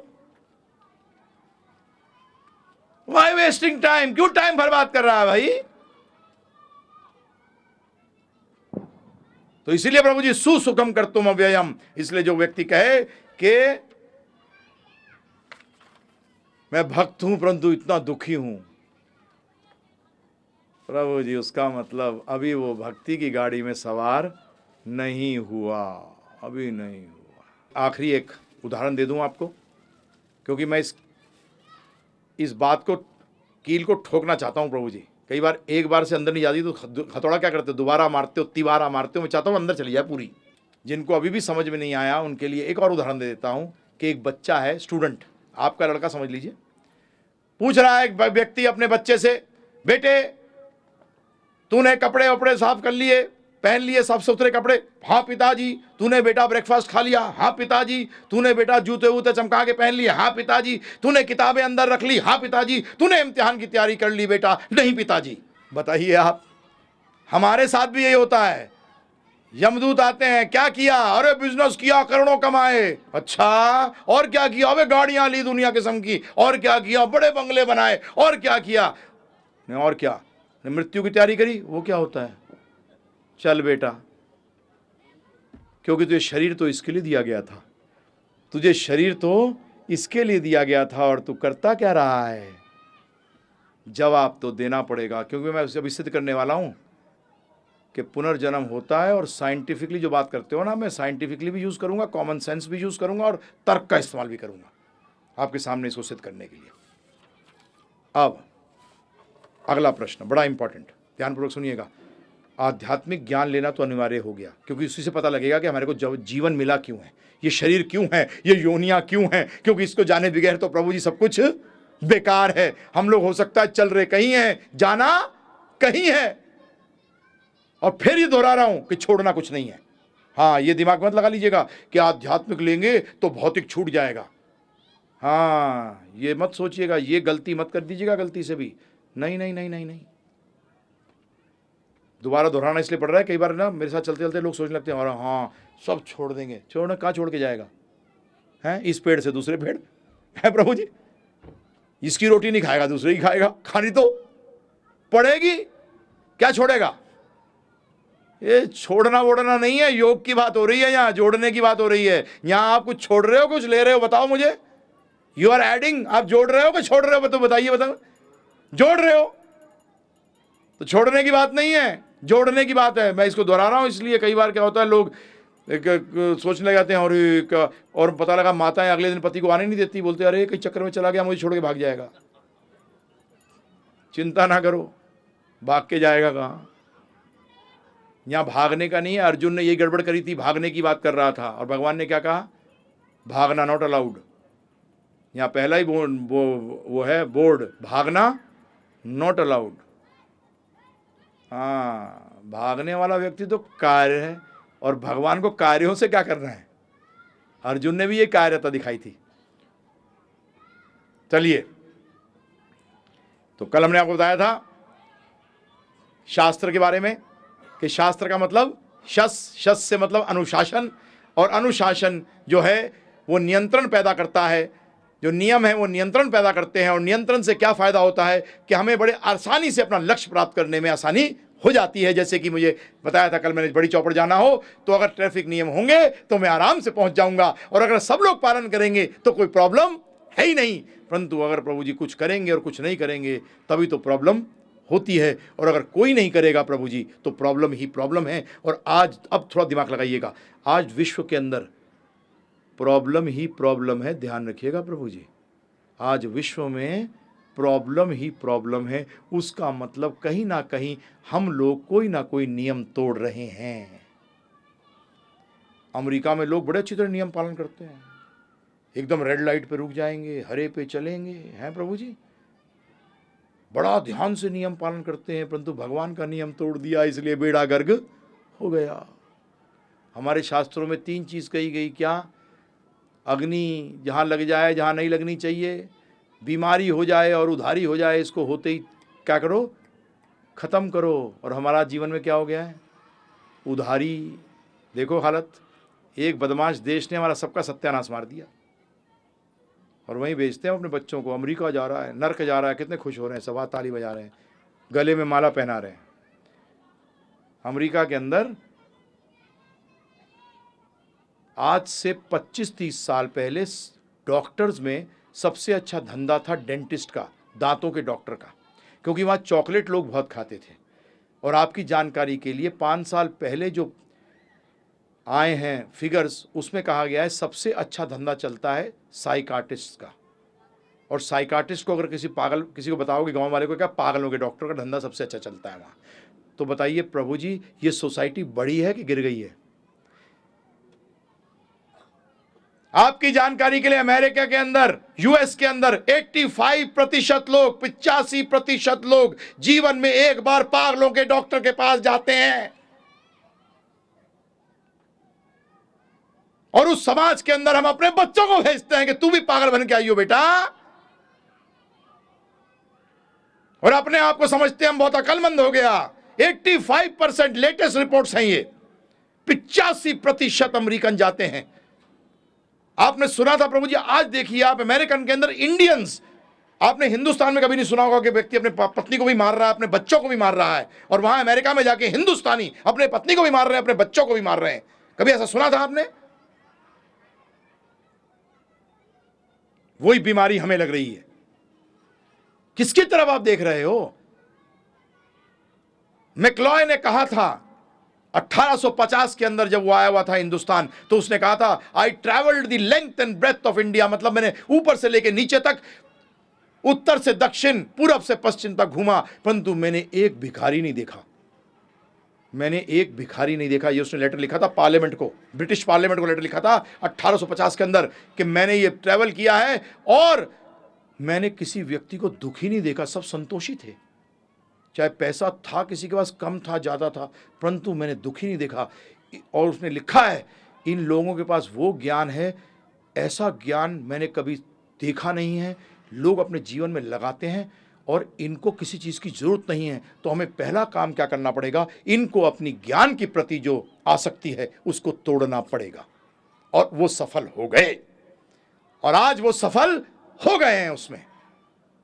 आज हमारी सारी, हम लोग जिस चीज को छोड़ रहे हैं, आज अमेरिका के अंदर 75% एमएनसीज जो हैं वो गीता को अपने मैनेजमेंट के अंदर लगाना चाहती हैं, क्योंकि वो फेल हो चुके हैं। कितने परसेंट प्रभु जी? फिर भी मैं 15% कम बता रहा हूं आपको जानबूझ के। अगर आप स्टैटिक्स में जाओगे तो 90% आया है, परंतु मैंने कहा यार हो सकता है गोली दे रहा हो तो 75 कर दो। हिंदुस्तानी हूं ना, थोड़ा कंजर्वेटिव हूं, कंजर्वेटिव फिगर्स लेके चलता हूं। और ये मुझे टॉप एक आईटी प्रोफेशनल में गुड़गांव से मुझे ईमेल किया था, क्योंकि मेरी चर्चा हुई थी उससे एक बार, तो उसने कहा था आपकी बातें जितनी हैं वो सब सही निकल रही हैं अब। मैंने कहा मैंने नहीं कही कुछ भी भाई, हम तो गीता की बात को दोहरा रहे हैं। आज उसी ज्ञान को आप छोड़ने के चक्कर में लगे हैं। आज इसीलिए ये प्रॉब्लम आ रही है कि हमने उन नियमों को तोड़ना प्रारंभ कर दिया। तो अब प्रश्न उठता है कि मनुष्य हो के हमें कौन से जिज्ञासा करनी चाहिए? वेदांत सूत्र में कहा गया है अततो ब्रह्म जिज्ञासा। अततो का मतलब होता है अब। तो अब का मतलब क्या है? आपको कौन सा शरीर मिला हुआ है अभी? मनुष्य का। अब ये मनुष्य शरीर प्राप्त हुआ है, अब ब्रह्म को जानने की कोशिश कर। ब्रह्म का मतलब क्या है? आध्यात्म। अभी ज्यादा चक्कर में पढ़ना, ब्रह्म के बारे में बताऊंगा आपको, परंतु अभी इतना समझो, ब्रह्म का मतलब दिव्य, ब्रह्म का मतलब आध्यात्म, ब्रह्म का मतलब सब कुछ जानने की कोशिश करो। सिर्फ एक ही पहलू मत जानने की कोशिश करो जीवन में। आप लोग सब, हम लोग सब एक ही पहलू को जानने की कोशिश करिए। इसलिए हमारा जीवन क्या हुआ है? एक तरफा, एक पहिए पे गाड़ी आगे नहीं चलती प्रभु जी, वो वहीं वहीं वहीं घूमती रह जाएगी, और वही हमारी जीवन वहीं से शुरू हुई और वहीं खत्म हो रही है। हम कहीं आगे नहीं बढ़े, कहीं आगे नहीं बढ़े। अब प्रश्न उठता है, ध्यानपूर्वक सुनिएगा, मैं आपके सामने कुछ प्रश्न रखूंगा जिनका उत्तर हमें ढूंढना चाहिए। सरल। हवाई जहाज उड़ता हुआ देखते हो, जो अक्लमंद व्यक्ति होगा वो सोचेगा यार क्या दिमाग होगा उस व्यक्ति ने जिसने पहली बार हवाई जहाज हवा में उड़ा दिया। नहीं होगा प्रभु जी दिमाग, आज हम कहाँ उड़ा सकते हैं। क्या दिमाग होगा जिस व्यक्ति ने इसको हवा में उड़ा दिया। परंतु एक कदम आगे सोचो, उसका दिमाग क्या होगा जिसने कि ये ग्रह हवा में उड़ा दिए। सोचो प्रभु जी, एक हवाई जहाज को उड़ाने के लिए आपको सोचते हो अरे क्या साइंटिस्ट है, क्या दिमाग है, इसको नोबेल प्राइज देना चाहिए। तो फिर जिसने ये ग्रह हवा में उड़ा दिए उसको क्या देना चाहिए? उसकी क्या बुद्धि होगी? अच्छा बाई चांस हवा में उड़ जाता है क्या हवाई जहाज? आज भी बाई चांस नहीं उड़ता, हवा में उड़ता है प्रभु जी, हैं? कभी सोचो, दिमाग लगाइए। कभी ऐसा हुआ आप मॉर्निंग वॉक के लिए निकलते हो ना प्रभु जी, सुबह सुबह टहलने निकले, दो दोस्त वापिस आए तो बोले कि अरे दूसरा साथ में था वो कहाँ गया? अरे यार वो थोड़ा तेज चल गई, धरती उड़ गया। हो ही जाएगा, अगर थोड़ा तेज चल जाए तो क्या होगा प्रभु जी? हम लोग सबके सब कहाँ उड़ जाएंगे? हवा में। हुआ आज तक ऐसा कि भाई 3 दोस्त गए थे, अखबार में आए, आज 2 गायब हो गए, तो वो लोग मॉर्निंग वॉक पे जाना ही छोड़ देंगे, बोलेंगे यार चलते फिरते में गायब हो जाते हैं। हुआ आज तक ऐसा? हाँ, और आप बोलते हो ये बाई चांस हो गया है। मैं आपसे ही प्रश्न कर रहा हूं कि अगर मैं आपसे कहता हूं इस घड़ी को बनाने वाला कोई नहीं है, तो ये विश्वास अंधविश्वास है कि सही विश्वास है? तो उसका मतलब ये मानना कि इस पृथ्वी को हवा में जिसने घुमा रखा है, जिसने ऐसा बना दिया है, ना मानना अंधविश्वास है। बनाने वाला है। अरे कैमरे को देखते हो, कहते हो क्या कैमरा है, जरा सा, और क्या मेगापिक्सल है ना प्रभु जी। अरे इस कैमरे को देखो, क्या जबरदस्त कैमरा है। आज ऐसा हुआ जोशी जी कभी कि आपने किसी को देखा, बोला यार कल आइयो इसको मैं प्रोसेस कर लूं, है ना, कि फोटो आज खींची है, कल देखूंगा क्या निकली। अरे इंस्टेंट और 3 डायमेंशनल, 3 देखिए, गहरा भी, ऊंचा, लंबा, तीनों चीजों के अंदर। और कलर कैसे, इससे देखा जाता है नेचुरल है कि नहीं है। ये कैमरे को तो भूल गए। अच्छा अपने आप आ गया ये, तो कैसे भी बन गया। अच्छा जी, कैसे भी, क्या दिमाग है। ये जानने की कोशिश करिए वो कौन है, पहला प्रश्न। दूसरा प्रश्न, जीवित शरीर और मृत शरीर जब देखते हो तो देखो इन दोनों में क्या कोई भेद है। तीसरा प्रश्न, क्या भेद है, एक में चेतना है, एक में चेतना नहीं है। चौथा प्रश्न, मैं सिर्फ एक एक लाइन के आंसर दे रहा हूं, इनके फिर एक्सपेंशन होगा। अगला प्रश्न क्या है कि ये चेतना क्या है, बैटरी की तरह है जो कि जब पूरी हो जाती है तो खत्म हो जाती है, या कोई ऐसी चीज है जो अंदर से निकल जाती है जिसके कारण कि ये शरीर क्या हो जाता है, खत्म। साइंस भी हाइपोथेसिस बोलती है। हाइपोथेसिस का मतलब होता है हो सकता है, हो सकता है नहीं हो। नहीं हो पे नहीं चलती साइंस। तुम्हारे शास्त्र कहते हैं क्या, वेद कहते हैं एक वस्तु है जो अंदर से चली जाती है, एक चीज है जो अंदर से चली जाती है, उसको हम कहते हैं आत्मा। कुरान कहती है रूह और बाइबल कहती है सोल। पानी, नीर, तन्नी, मद्रासी में तन्नी, हिंदी में पानी, संस्कृत में तो प्रभु जी एक ही वस्तु है, 3 अलग वस्तु हैं, एक ही वस्तु है। अगला प्रश्न, अगर यह आत्मा हूं, यह आत्मा है, तो यह आत्मा का पहला प्रश्न, उस बनाने वाले के साथ कोई संबंध है, होना चाहिए। वो क्या संबंध है, और क्या जानने के प्रभु जी समझिए, उसके बाद कैसे उसमें कार्य करना है, ये ज्यादा जरूरी है। मुझे याद है आज से 30 साल पहले जब पिक्चर देखते थे, भाई बिछड़ गए, आपस में लड़ रहे हैं, जब पता लगा भाई भाई हैं तो क्या हो गया प्रभु जी, अपने अपने रास्ते चले गए, गले मिल रहे हैं। अरे गले मिल रहे हैं, कार्य कर रहे हैं भाई समझकर। इसी तरीके से भगवान के साथ क्या संबंध है, इसको जानना और उसमें कार्य करना, यही जीवन की पूर्णता है। और यही सारे प्रश्नों का उत्तर वहीं लेके जाता है कि ये क्या है। अब प्रश्न उठता है कि ये ज्ञान कहां से लें, जरूरी है प्रभु जी। भौतिक ज्ञान कहां से लेते हो, चलिए फटाफट समझ जाओगे आप। 3 चीजों से लेते हो, बताइए। टीचर, किताबें, और तीसरा है प्रभु जी फेलो, जो हमारे आसपास के विद्यार्थी हैं, है ना प्रभु जी। सीनियर, जूनियर और सेम क्लास के बच्चे एक दूसरे से बात करते हैं ना प्रभु जी। सीनियर से ही बात करते हैं, जब आप प्रोफेशनल कोर्सेज चले जाओ, मेडिकल कॉलेज चले जाओ, लॉयर बनने चले जाओ, तो अपने सीनियर से भी आप हेल्प लेते हो। जूनियर आपसे पूछने आता है, उसको सिखाते हो। तो ये 3 लोगों से आप ज्ञान लेते हो, 3 चीज़ों से, सॉरी। टीचर, दूसरा बुक्स, किताबें, और तीसरा अपने साथ के स्टूडेंट्स। आध्यात्मिक ज्ञान, एक्चुअली आध्यात्मिक ज्ञान इन 3 चीजों से ही लिया जाता है। और आध्यात्मिक से भौतिक आया है, भौतिक से आध्यात्मिक नहीं आया, ध्यान रखिएगा। आध्यात्म में टीचर को गुरु कहते हैं, किताबों को शास्त्र कहते हैं, और स्टूडेंट्स को साधु कहते हैं। हो गया क्लियर। इन 3 चीजों से ज्ञान हासिल किया जाता है।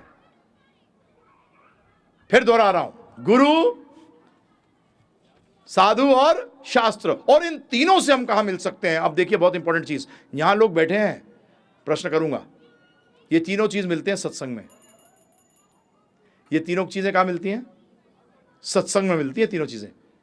तो सत्संग में आते तो हो प्रभु जी, चलिए फटाफट बात करते हैं। सत्संग 2 शब्द है ना जी। सत का मतलब क्या है, सत्य। सत्य का मतलब परमात्मा से मैं फायदा क्या, जो फायदे वाली चीज है उसकी बात करो। वो क्या है? उनकी आज्ञा। डॉक्टर से भाई हार्ट अटैक हो रहा है, किसको बुलाओ? डॉक्टर को। वो ये सलाह करने को कह रहा है, उस सलाह वाला को मत कर लो, सिर्फ डॉक्टर को बुलाओ। क्या होगा? कोई लाभ नहीं होगा प्रभु जी। होगा लाभ? अब वर्ल्ड के बेस्ट डॉक्टर को बुला लो, परंतु बोलो कि सलाह मत दे कुछ भी, तू आजा बस सर, टिकट के पैसे ले लियो, घर आ जाइयो, परंतु ये करो नहीं, करने बढ़ने के लिए कुछ मत कहे। तो उसका मतलब, सत्य का मतलब क्या हुआ? भगवान की वाणी, भगवान की वाणी, क्योंकि वही सत्य है, बाकी कुछ तो सब चीजें असत्य हैं। और संग का मतलब क्या है? चलिए बताइए। साथ। अच्छा, फिर मिलने का मतलब क्या है? दोनों में फर्क है। संबंध, मिलने का मतलब ही संबंध, संग का मतलब ही संबंध। तो सत्य मिलना क्यों नहीं कहा गया? सत्संग क्यों कहा गया है? अरे सरल उत्तर दीजिए, बुरे संग से क्या होता है? बताइए, बुरे संग से क्या होता है प्रभु जी? है हानि क्यों होती है? आपने एंड में पहुंच गए, क्योंकि उसके पहले उसको क्या मिलता है? बुरा संग करने से क्या आदतें पड़ती हैं? बुरी आदतें पड़ती हैं। बुरा संग करने से बुरी आदतें पड़ती हैं और अच्छा संग करने से अच्छी आदतें पड़ती हैं। उसका मतलब, संग का मतलब यह है कि जब आप दूसरे से प्रभावित हो जाओ और उसकी आदतें अपने आप ले लो। और मिलने में कोई मतलब नहीं होता, मिलने हरी बोल कैसे ठीक ठाक बस चले गए, संग नहीं किया। और संग का मतलब आपने उसके चीजों को अपने जीवन में उतारा। तो सत्संग का मतलब क्या हुआ? कि आपने जो आपने सुना उसको जीवन में उतारा। अगर नहीं उतारा तो कई बार लोग, मैं पूछता हूँ, अरे हम तो खूब सत्संग करते हैं, और जब उनके जीवन का आचरण देखता हूँ तो मैं कहता हूँ हे भगवान। तो भगवान क्या करते हैं बताया प्रभु जी? जब हम लोग सत्संग में जाते हैं तो भगवान अटेंडेंस रजिस्टर है, वहाँ एक सबका नाम अर्जित है, उसके सामने पेंसिल से पी लगाते हैं। पी का मतलब प्रेजेंट। परंतु हम जब चले जाते हैं और कुछ भी नहीं करते जो कहा गया था, तो भगवान रबर से मिटा देते हैं, बोलते हैं मिलने आया था, संग करने नहीं आया था। ये क्या करने आया था? मिलने आया था, मिलके चला गया। तो सत्संग में तो सत्संग कराता हूं भाई, मैं मिलने की तो कोई काम नहीं कराता। अब मैं आपसे अगर पूछूं कि सत्संग में आते क्यों हैं? हाँ प्रभु जी, कहीं भी जाते हो तो आप किसी से मीटिंग करने जाते हो तो ये लेके जाते हो कि मुझे इससे क्या क्या लाभ होगा। तो आपको सत्संग में आने से क्या क्या लाभ होगा? अब मैं अल्टीमेट लाभ की बात नहीं कर रहा, मैं बात कर रहा हूं बीच में हमें उस तक पहुंचने के लिए क्या लाभ होगा सत्संग में। बगैर जाने हम सत्संग में क्यों जाते हैं जी? कमाल है, जीवन हो गया जाते जाते, परंतु ये पता नहीं कि सत्संग से ग्रहण क्या करना है। पहली चीज ध्यान रखिएगा, सत्संग के अंदर शंकाओं का समाधान होना चाहिए। सत्संग में पहली चीज शंकाओं का समाधान, दूसरा शंकाओं के समाधान से श्रद्धा और परिपक्व होनी चाहिए, और तीसरा जीवन में बदलाव आना चाहिए। अगर ये तीन चीजें नहीं हो रही तो आपका मतलब यह है कि सत्संग में कुछ ना कुछ तो गड़बड़ किया है। आप सत्संग करके नहीं आए, या तो जो करा रहा है वो सत्य की बात नहीं कर रहा। तीन चीजें, शंकाओं का समाधान, श्रद्धा का परिपक्व होना, और तीसरा जीवन में बदलाव आना। नहीं तो क्या सत्संग करा प्रभु जी? है प्रभु जी कोई फायदा हुआ? भाई रोज जाता हूं गाड़ी सीखने के लिए, परंतु अभी तक पता नहीं कि ब्रेक और एक्सीलेटर क्या होता है। जब ब्रेक दबाना तो एक्सीलेटर दबा देता हूं, और एक्सीलेटर दबाना तो ब्रेक दबा देता हूं, और हर जगह किसी ना किसी को ठोक के मार के आता हूं। है ना प्रभु जी? फिर ड्राइविंग स्कूल में जाने से फायदा क्या हुआ? सत्संग में आते किस लिए हैं प्रभु जी? ये ध्यान रखिएगा, ये अटेंडेंस नहीं है कोई। भगवान इसको अटेंडेंस काउंट नहीं करते, पेंसिल से लिखते हैं, और चले जाके अगर हम नहीं करते तो उसको मिटा देते हैं। इसीलिए हमने कहा था प्रश्न दे देना लिखकर। वैसे तो हमारी यही कोशिश रहेगी, मोस्टली लेक्चर में सारे प्रश्न हो जाते हैं। मैं IITs में जाके भी बोल देता हूँ चैलेंज करके कि मैं 25 प्रश्न लिख के दूंगा, उससे ज़्यादा तुम कर ही नहीं सकते, क्योंकि तुम्हारा अकल ही नहीं है इससे ज़्यादा। तो कहा अरे यार हमें बोलते हो ऐसा, तो मैंने कहा तुम भी बोल सकते हो, फिजिक्स के बारे में हम 20 प्रश्न तुम्हें करके देंगे, उससे ज़्यादा तुम्हें अकल ही नहीं है, तुम क्या पूछोगे? बोलते हैं हाँ ये बात तो सही है, क्योंकि प्रश्न करने के लिए भी ज्ञान होना पड़ेगा। जब तक ज्ञान नहीं होगा तो प्रश्न उसी लेवल तक कर सकोगे, उससे आगे प्रश्न नहीं कर सकते। तो हमें कहाँ से ज्ञान लेना है? वेदों से। वेदों को मैंने क्या बताया था? अपौरुषा प्रमाण बताए थे ना, 3 प्रकार के प्रमाण, याद रखना प्रभु जी। बोलते हुए मुझे बुरा लगेगा, आपको भी बुरा लगेगा, अगर मैं यहाँ बैठकर लेक्चर दे रहा होता कि 1 घंटे के अंदर 100 करोड़ रुपया कैसे कमाया जाता है, तो आप सबके पास टेप रिकॉर्डर होते, पेंसिल पेन होते कि कुछ मिस नहीं हो जाए। परंतु यहाँ तो भगवान की बात हो रही है, बेकार की बात हो रही है, क्या पेंसिल कागज़ ले आना है ना प्रभु जी। ये इंपॉर्टेंस देते हैं हम भगवान को, तो भगवान हमें कौन सी इंपॉर्टेंस देंगे बताइए आप मुझे। ये महत्वपूर्णता दिया हमने भगवान को, तो भगवान, आज मैं सही बता रहा हूँ मोदी बात नहीं बता, मैं 100 करोड़ बता रहा था, घंटे में 100 करोड़ कैसे कमाए जाते, तो यहाँ क्या हालत होती। बैठे होते अरे कुछ मिस ना हो जाए, कहीं 2 मिनट का वाला चक्कर में पता कुछ ना मिले।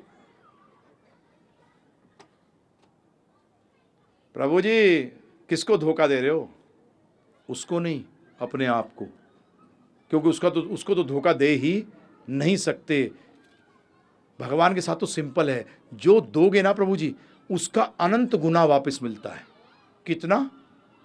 धोखा दोगे तो अनंत गुना रिटर्न। हाँ ध्यान रखना, जो उसको दोगे उसका अनंत गुना वापस, क्योंकि भगवान के पास धोखा नहीं है। आप बोलोगे पैसा देता हूं, वो तो उसी का माल है, उसको क्या दे रहे हो?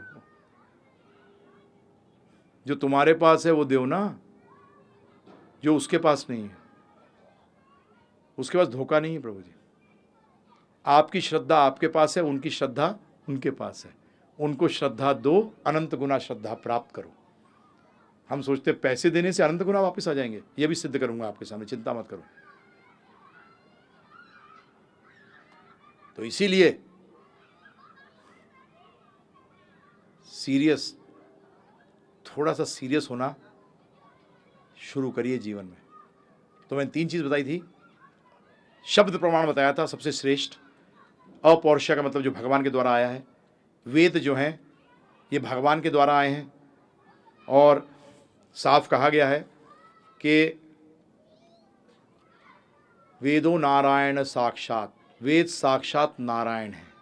तो ये आप क्लियर रखिएगा। परंतु अब एक प्रॉब्लम आती है कि ये ज्ञान किससे लें। तो एक प्रश्न करता हूं आपसे, ध्यानपूर्वक सुनिएगा। आप जब अपने बच्चे को किसी स्कूल या कॉलेज में एडमिशन दिलाने के लिए भेजते हो तो पहली चीज क्या देखते हो? हाथ उठाइएगा बताने से पहले, दोहरा रहा हूं प्रश्न को। जब आप अपने बच्चे को स्कूल या कॉलेज में एडमिशन के लिए लेकर जाते हो तो पहली चीज क्या देखते हो? स्तर। अच्छा, स्तर कैसे देखते हो? स्तर उसका लेवल, उसका हाँ स्तर समझ गया, लेवल। स्तर किस चीज से देखते हो? उसकी पढ़ाई के स्टैंडर्ड से। स्टैंडर्ड से, ठीक है, आगे और बस यही होता है। बंसल कॉलेज में भेज दो, IIT हो जाएगा। नहीं, पहली चीज देखते हो स्कूल या कॉलेज प्रमाणिक है कि नहीं। हाँ, पहली चीज ये देखते हो। पहले चीज ये नहीं देखते कि इसमें पढ़ाई अच्छी होती है कि नहीं होती है, पहली चीज ये देखते हो कि ये स्कूल या कॉलेज प्रमाणिक है कि नहीं है। अगर किसी बहुत बढ़िया कॉलेज का भी प्रमाणिकता को अगर गवर्नमेंट ने ले लिया होगा तो आप वहां अपने बच्चे को नहीं भेजोगे। वही स्कूल, वही कॉलेज, वही टीचर, सब कुछ वही, बिल्डिंग वही, परंतु अपने बच्चे को क्या करोगे? निकाल लोगे। क्यों? क्योंकि पहली चीज क्या देखते हो आप प्रभु जी, कि ये प्रमाणिक है कि नहीं है। नहीं देखते प्रभु जी। जिस दिन पता लग जाए 10वीं कर रहा है बेटा परंतु स्कूल की प्रमाणिकता को ले लिया गया है, आप बच्चे को इमीडिएटली निकाल लोगे। एक दिन वहां नहीं रहने दोगे, बोले टाइम वेस्ट मत कर। और आपकी जानकारी के लिए कलकत्ता के अंदर यह हुआ 25 साल पहले, एक लॉ कॉलेज था वहां जिसने कि पिछले 20-25 साल के अंदर लॉ की डिग्रियां दे रहा था, और 20-25 साल के बाद पता लगा कि वो तो मान्यता प्राप्त नहीं था, और उसकी एजुकेशन कलकत्ता के अंदर बेस्ट मानी जाती थी। ये मैंने 25-30 साल पहले टाइम्स ऑफ इंडिया के अंदर पढ़ा था कि उस सारे के सारे 20 साल जो लॉयर बने हैं सबकी हरिबोल हो गए, क्योंकि ध्यान नहीं दिया प्रमाणिक है कि नहीं है।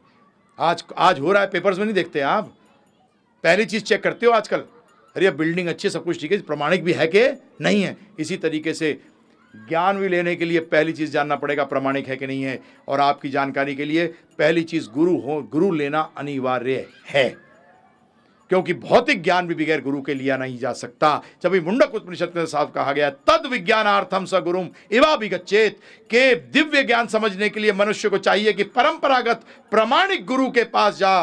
कि परम सत्य में जो स्थित है उससे ज्ञान ले।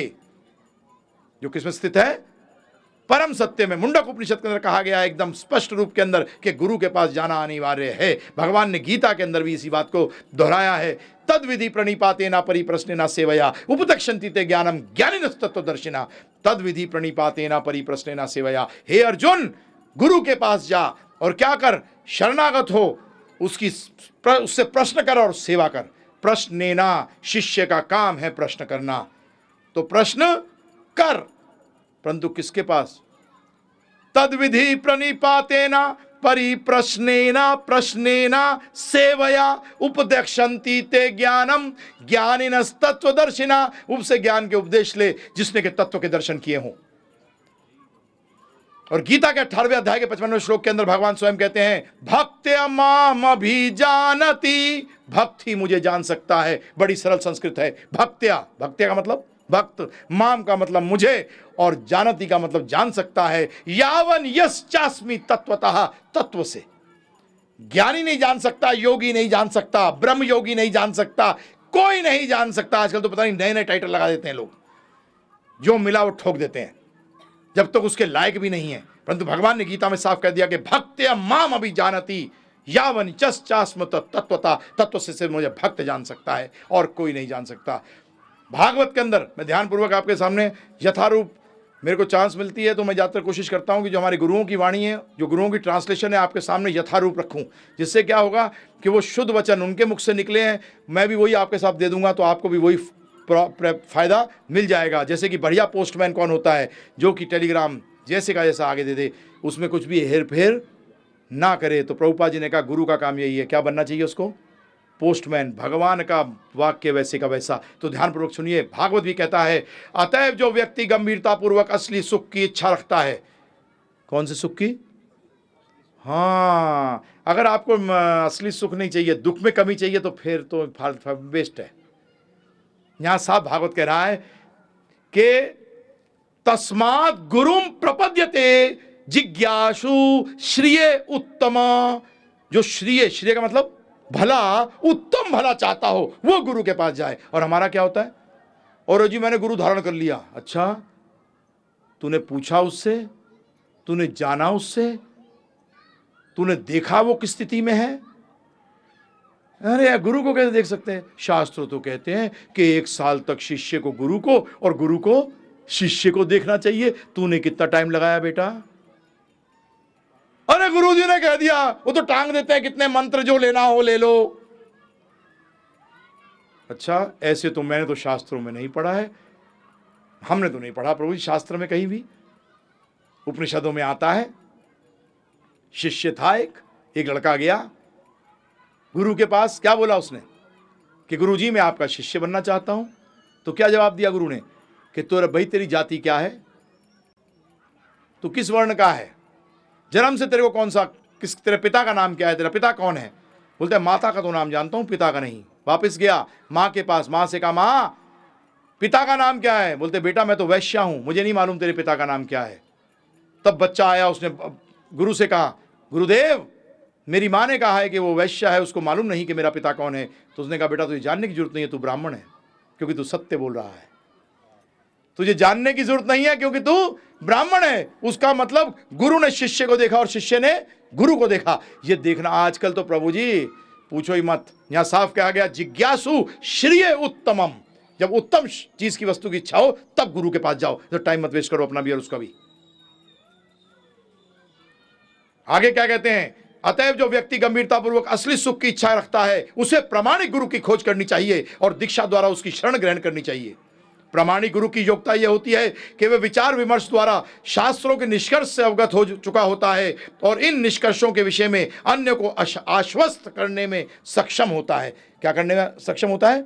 आश्वस्त करने में सक्षम होता है। ऐसा महापुरुष जिन्होंने समस्त भौतिक बातों को त्याग कर भगवान की शरण ग्रहण कर ली है, उन्हें प्रामाणिक गुरु मानना चाहिए। ये भागवत कह रही है।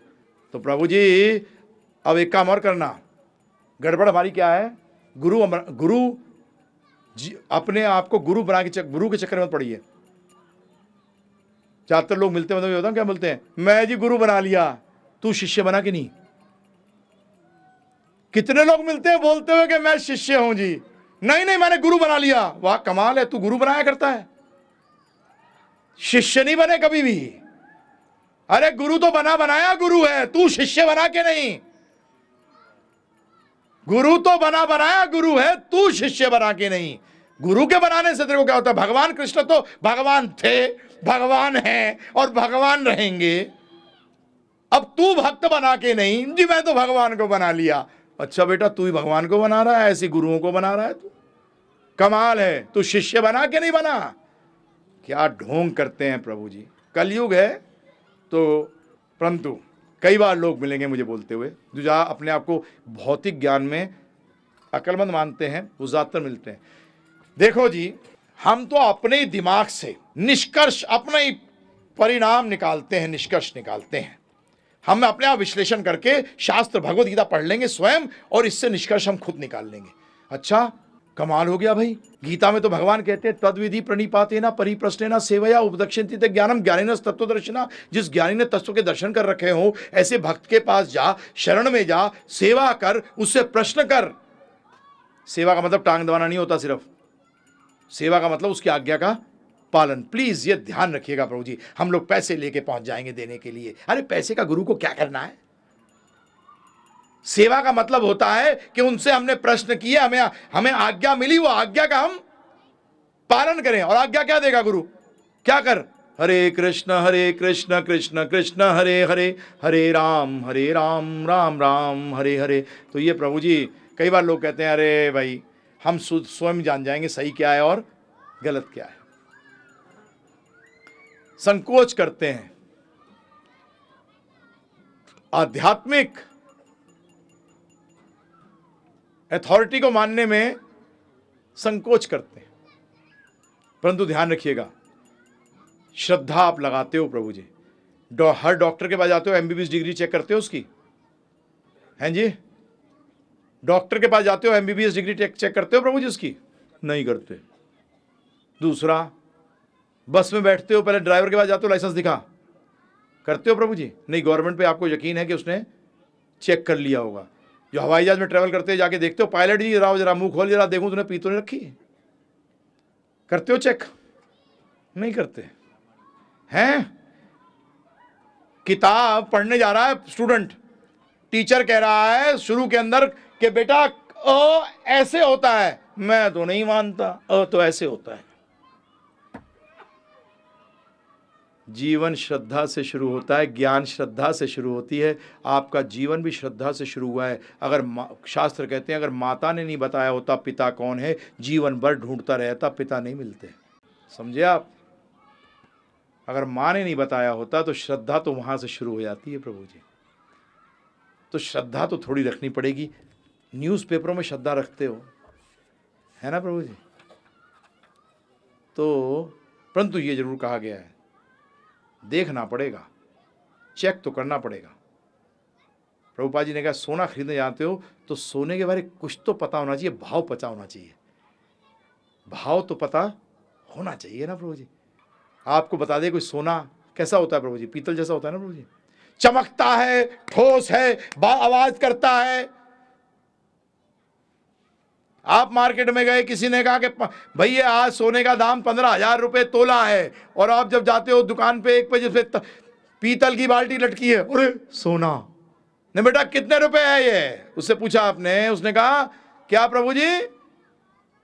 1,000 रुपये किलो। अरे बड़ा सस्ता है यार, खरीद लो।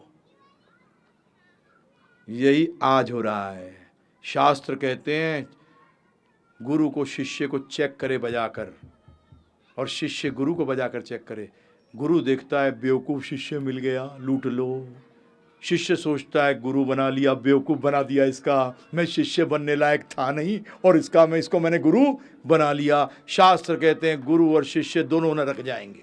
स्पष्ट बोलता हूं, चैलेंज के साथ बोलता हूं, जो बोलता हूं प्रभु जी, फालतू बात नहीं करता। मैं आपको बता रहा हूं, मैंने 48 ट्रांसलेशन पढ़ी है भगवत गीता की, और मेरे ख्याल से हिंदुस्तान में कोई ऐसा व्यक्ति नहीं होगा जो कि टॉप पे थे उस टाइम जिसको मैंने सुना नहीं हो, ये जानने के लिए पहले कि ये व्यक्ति बोलता क्या है।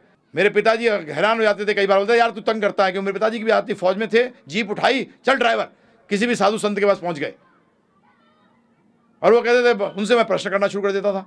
सिंपल प्रश्न बता रहा हूं प्रभु जी आपको करता था। वो कहते थे जा बेटा कर्म किए जा, फल की इच्छा मत कर। तो मैं सीधा कहता था झूठ क्यों बोल रहे हो? बेटा झूठ कहां बोल रहे हैं? मैंने कहा तो झूठ, एकदम सफेद झूठ बोल रहे हो। मैंने आप ऐसा करते ही नहीं। अरे नहीं, हमारा पूरा जीवन ऐसा है। मैंने कहा ठीक है, एक प्रश्न का उत्तर दो। बोले बोल बेटा। उसे क्या पता था कहां फंसने जा रहा है। सीधा पूछता था प्रभु जी प्यास लगती है? बोले हाँ बेटा लगती है। मैंने क्या करते हो? बोले पानी पीता हूं। तो मैंने कहा फल की इच्छा करी तो? पानी क्यों पिया? प्यास बुझाने के लिए। तो प्यास बुझाना तो आपका फल हो गया, तो आप झूठ क्यों बोल रहे हो? नहीं बेटा जो कह दिया वो कर लो। अब समझ नहीं आया उसको क्या जवाब दें। मैंने कहा पहले समझाओ तो। टीचर का काम तो पहला काम क्या है प्रभु जी? ये शिष्य और गुरु का बात हो रही है। भक्ति हम गुरु की नहीं करते, भक्ति हम भगवान की करते हैं। एक कॉलेज के अंदर आप ग्रेजुएट बनने जाते हैं, स्टूडेंट बनने नहीं जाते, ध्यान रखिएगा। आप कॉलेज में विद्यार्थी बनने नहीं जा रहे, आप ग्रेजुएट बनने जा रहे हैं। जो स्कूल या जो कॉलेज सिर्फ विद्यार्थी बनाना चाहता है प्रभु जी, वो कभी आपको ग्रेजुएट नहीं बनाएगा, क्योंकि धंधा खत्म हो जाएगा उसका कि ये 10 साल फेल होता रहे, स्टूडेंट रहे। इसी तरीके से ध्यान रखिएगा, गुरु गोविंद दोनों कड़े खा के लागू। क्या है आगे? गोविंदियो बताए, अपने को गोविंद बताए, जूता मारो तो। बदमाश कहेगा अपने आप को भगवान बताता है। हमारे पुराणों में हर जगह यही है कि जो अपने आप को भगवान बताता है वो असुर है। हिरण्यकश्यपु ने अपने आप को भगवान बताया, रावण ने अपने आप को भगवान बताया, भगवान के विरोधी हैं। जो गुरु कहे अपने आप को कि मैं भगवान हूं या भगवान बन सकता हूं, अरे भगवान बने जाते हैं क्या? रामचंद्र जी जब आए तब भगवान थे, जब जवान हुए तब भी भगवान थे, बूढ़े तो वो कभी हुए ही नहीं, क्योंकि उनकी दाढ़ी मूछ तो कभी सफेद बाल वाली आई थी, आज तक देखी भी नहीं है। ये आजकल के टटपुंजी भगवान बने हुए। भगवान बना जाता है।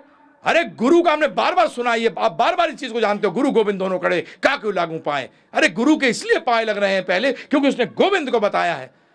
ये गुरु का कार्य है। और पता नहीं आप लोगों का दिमाग उस टाइम कहां चला जाता है, गोविंद को भूल जाते हैं। क्या फायदा है सुनने से? क्या फायदा है ये सत्संग करने से? यह अधर्म है, यह ध्यान रखिएगा।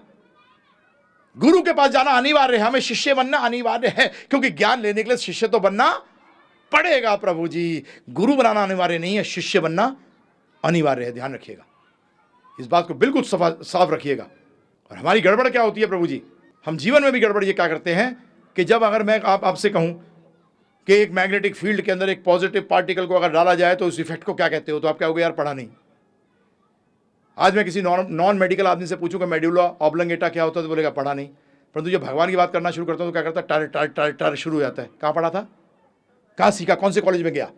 कौन से स्कूल में गया? कहां से सीखा तूने? क्यों बोला? इस चीजों में प्रभु जी बाहर के लोग अच्छे हैं। हमारे साथ अपने जीवन में हुआ, इटली के अंदर थे, मैं और मेरी धर्म पत्नी, हम लोग माला जपते हुए वहां कैनाल थी तो उसके साथ चल रहे थे। तो वहां एक व्यक्ति कुछ बेच रहा था, तो इसने उससे पूछा कुछ कि ये क्या है, ये क्या है? तो बता रहा, तो उसने हाथ में माला देखी तो उसने बोला ये क्या है?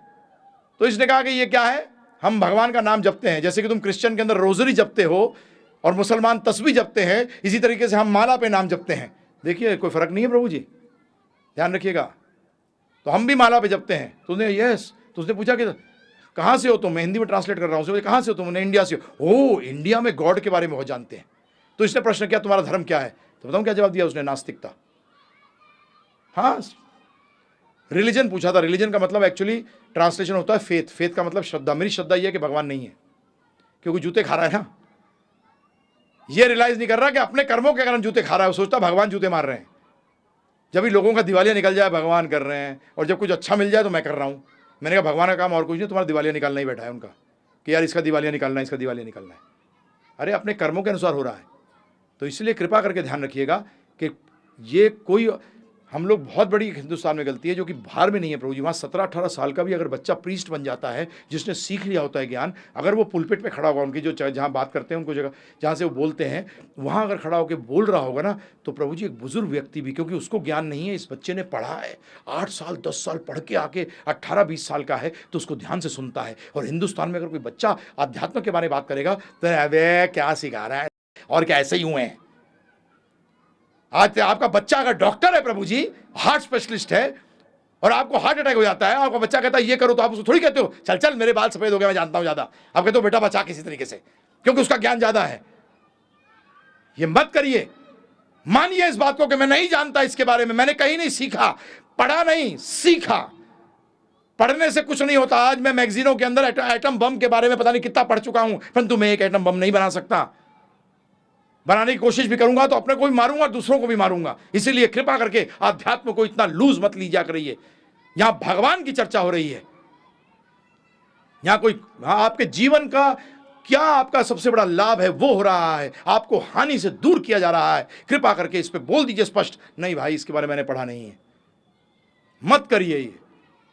मैं आप सबसे हाथ जोड़कर विनती करता हूं कि भारत के ये कलयुग अधर्म का युग है, यहां हर व्यक्ति आध्यात्म का गुरु बन जाता है। पता नहीं कहां से 4 किताबें पढ़ी नहीं और समझता है कि मैं जान गया, 700 श्लोक रट लिए, सोचा कि मैं अब तो बहुत बड़ा ज्ञाता हो गया।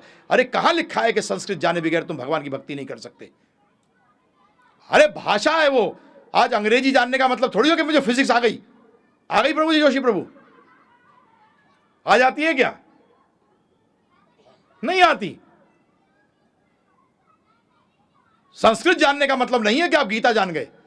भगवान ने कहीं नहीं लिखा गीता के अंदर, भगवान ने कहा भक्त्या माम अभिजानन्ति, भक्ति मुझे जान सकता है। और कैसे जानेगा? गुरु की शरण में जा, सीख। डॉक्टर्स की हैंडराइटिंग सबसे गंदी होती है प्रभु जी, परंतु जीवन बचाता कौन है? बोलो जी हैंडराइटिंग खराब है इसके पास नहीं जाऊंगा, मर जा। अबे जो लिख रहा है और जो बता रहा है उससे बढ़िया कोई चीज नहीं है। तो इसलिए आप चिंता मत करिएगा कि मुझे संस्कृत नहीं आती इसलिए मैं सीख नहीं सकता। प्रभुपाद जी की भगवत गीता मैं अनाउंसमेंट कर देता हूं अभी। हमारे एक भक्तगण हैं, उन्होंने डोनेशन दे रखी है। उन्होंने कहा कि प्रभु जी जो भी भगवत गीता लेना जाए, वैसे इसकी कीमत 100 रुपये है, 50 रुपये में आप ले सकते हैं। मैं आपको 48 ट्रांसलेशन पढ़ चुका हूं प्रभु जी, इसलिए मैं आपसे चर्चा कर रहा हूं। इसको पढ़ने के बाद ही मेरे सारे प्रश्नों का उत्तर मिला था, और मैं आज डंके की चोट पे कहता हूं कोई प्रश्न कर दो मैं उत्तर दे सकता हूं। परंतु अगर आपने भगवत गीता, क्योंकि आज भक्त के द्वारा लिखित भगवत गीता मार्केट में एक ही है, बाकी ज्ञानियों की है, योगियों की है, ध्यानियों की है, परंतु भक्त के द्वारा इजीली अवेलेबल सिर्फ एक भगवत गीता है। यह भी मैं चैलेंज कर रहा हूं,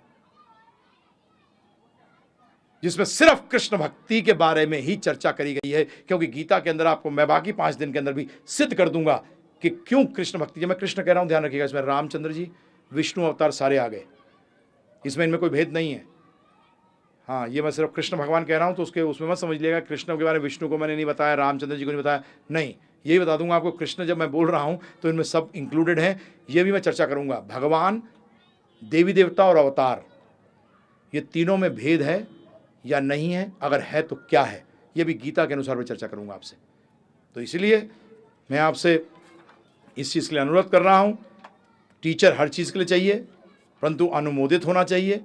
गीता के 4 अध्याय 2 श्लोक बता रहा हूं, जो कि इसको लेके जाएंगे और पढ़ सकते हैं इसको। 4 अध्याय का 2 वाला श्लोक है, उसमें कहा है भगवान ने एवं परंपरा प्राप्तिम, ध्यानपूर्वक सुनिएगा। इमं राज ऋषियो विदुहु सकालेन मतः योग नष्ट परंतपा। ये जो योग का ज्ञान था ये नष्ट हो गया।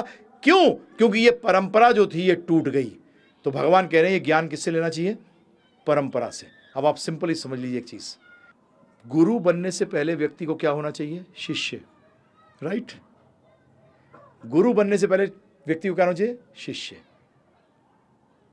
तो उसका मतलब पहले वो गुरु है कि पहले शिष्य है? पहले वो शिष्य है। उदाहरण समझिए, यहां थोड़ा भगवान के बारे में समझ में आएगा आपको। आप पहले पिता हो, पति हो या पुत्र हो? आप पहले पुत्र हो, उसके बाद पिता बने। ऐसे हमारे पिता भी पहले पुत्र हैं, उनके पिता भी पहले पुत्र हैं। ऐसे करते करते जब आप उस व्यक्ति पे पहुंच जाओ जो किसी का पुत्र नहीं है, वो भगवान है। इसी तरीके से शिष्य पहले गुरु नहीं, पहले शिष्य है, उनका गुरु भी पहले शिष्य है। ऐसे करते करते उस व्यक्ति पे पहुंच जाओ जो कि किसी का शिष्य नहीं है, वो ही आदि गुरु हैं, वो ही असली गुरु हैं। उनसे ही सारी परंपरा आती है। ये परंपरा का मतलब है कि उनका शिष्य उनका उनका शिष्य, उनका शिष्य, ऐसे करते हुए इसी तरीके से वो गुरु को श्रेष्ठ मानना प्रभु जी जो अपने गुरु की बात ज़्यादा करता है। जो गुरु को लेकर और गुरु को छोड़ दे वो मूर्ख है। आप ज़्यादातर देखोगे लोग, आज हम अपनी वाणी के अंदर बार बार प्रभुपाद जी का नाम ले देते हैं क्योंकि हमने लिया उनसे है। इस पे डिटेल में कल बात करेंगे, परंतु ये बोलते हुए बड़ा आसान चीज़, लक्ष्मी विष्णु के लिए, स्त्री कृष्ण के लिए और यश गुरु के लिए, तीनों चीज़ों से बच गए। यही तीन चीज़ें फंसाती हैं। लक्ष्मी किसके लिए? विष्णु के लिए, स्त्री कृष्ण के लिए और यश गुरु के लिए। और आज आपको गुरु, अपने गुरु की, मेरे ख्याल से आपको पता भी नहीं होगा उनका गुरु कौन है। लोगों ने अपने गुरु बना रखे हैं परंतु उनको ये नहीं पता उनका गुरु कौन है, क्योंकि उनके गुरु से, अपने गुरु का मुख से कभी बात निकलती ही नहीं है, नाम निकलता ही नहीं है। वो तो गुरु को छुपा के रखते हैं कोने में कि अगर हम गुरु की बात करेंगे तो लोग हमें छोटा समझेंगे, इसलिए समझेंगे कि वो ये अपने आप नहीं दे रहा, इसे तो कहीं से लेके आया है। और श्रेष्ठता क्या है? जब लेके आए हो तो श्रेष्ठ हो, अगर अपना बोल रहे हो तो चुप हो जाओ। अगर कोई व्यक्ति कहे मेरे ख्याल से, तो इमीडिएटली उसको बोलो तो हट जा, अपना ख्याल मत दे, हमें तो गीता का ख्याल चाहिए। और गीता का ख्याल किससे प्राप्त होगा? जब आपका प्रामाणिक होगा। यहाँ चौथे अध्याय का दूसरा श्लोक, एवं परंपरा प्राप्तिम, ये जो भगवान कृष्ण से आता है इसी को क्या कहते हैं? परंपरा कहते हैं। और परंपरा को जानना जरूरी क्यों है? एक लाइन में समझा देता हूँ। मैं एक लाइन बोल रहा हूँ, उसे रोको मत जाने दो। इसके दो विपरीत अर्थ हैं। उसे रोको मत जाने दो, उसे रोको मत जाने दो। ओ तेरे की, एक जगह बोल रहे हैं जाने दो और एक जगह बोल रहे हैं मत जाने दो। उसे रोको मत जाने दो, उसे रोको मत जाने दो, बिल्कुल विपरीत अर्थ। ये कौन बताएगा? जो उस जगह मौजूद होगा। तो भगवान किस भाव से क्या बोल रहे थे ये कौन बता सकता है? जो उनसे सुन रहा होगा वही बता सकता है, वही उस भाव को आगे दे सकता है। हमें शब्दार्थ नहीं चाहिए, हमें भावार्थ चाहिए। क्योंकि शब्दार्थ तो डेंजरस होते हैं। क्योंकि आज एक व्यक्ति आपको गाली देता है तो आप उसको चाटा मारते हो, और दूसरा व्यक्ति आपको गाली देता है तो आपके गले लगा लेते हो। तीसरा व्यक्ति देख रहा है, बोलता है कमाल का आदमी है तू, एक ने तुझे गाली दी, तूने चाटा मार दिया, दूसरे ने उसने वही गाली दी, तूने उसको गले लगा लिया। बोला एक मेरा दुश्मन था, एक मेरा दोस्त है। फर्क शब्दार्थ का नहीं है, किसका है प्रभु जी? भावार्थ का है। तो गुरु भावार्थ जो परंपरा से आएगा वही भावार्थ दे सकता है, शब्दार्थ से हमें कोई मतलब ही नहीं है।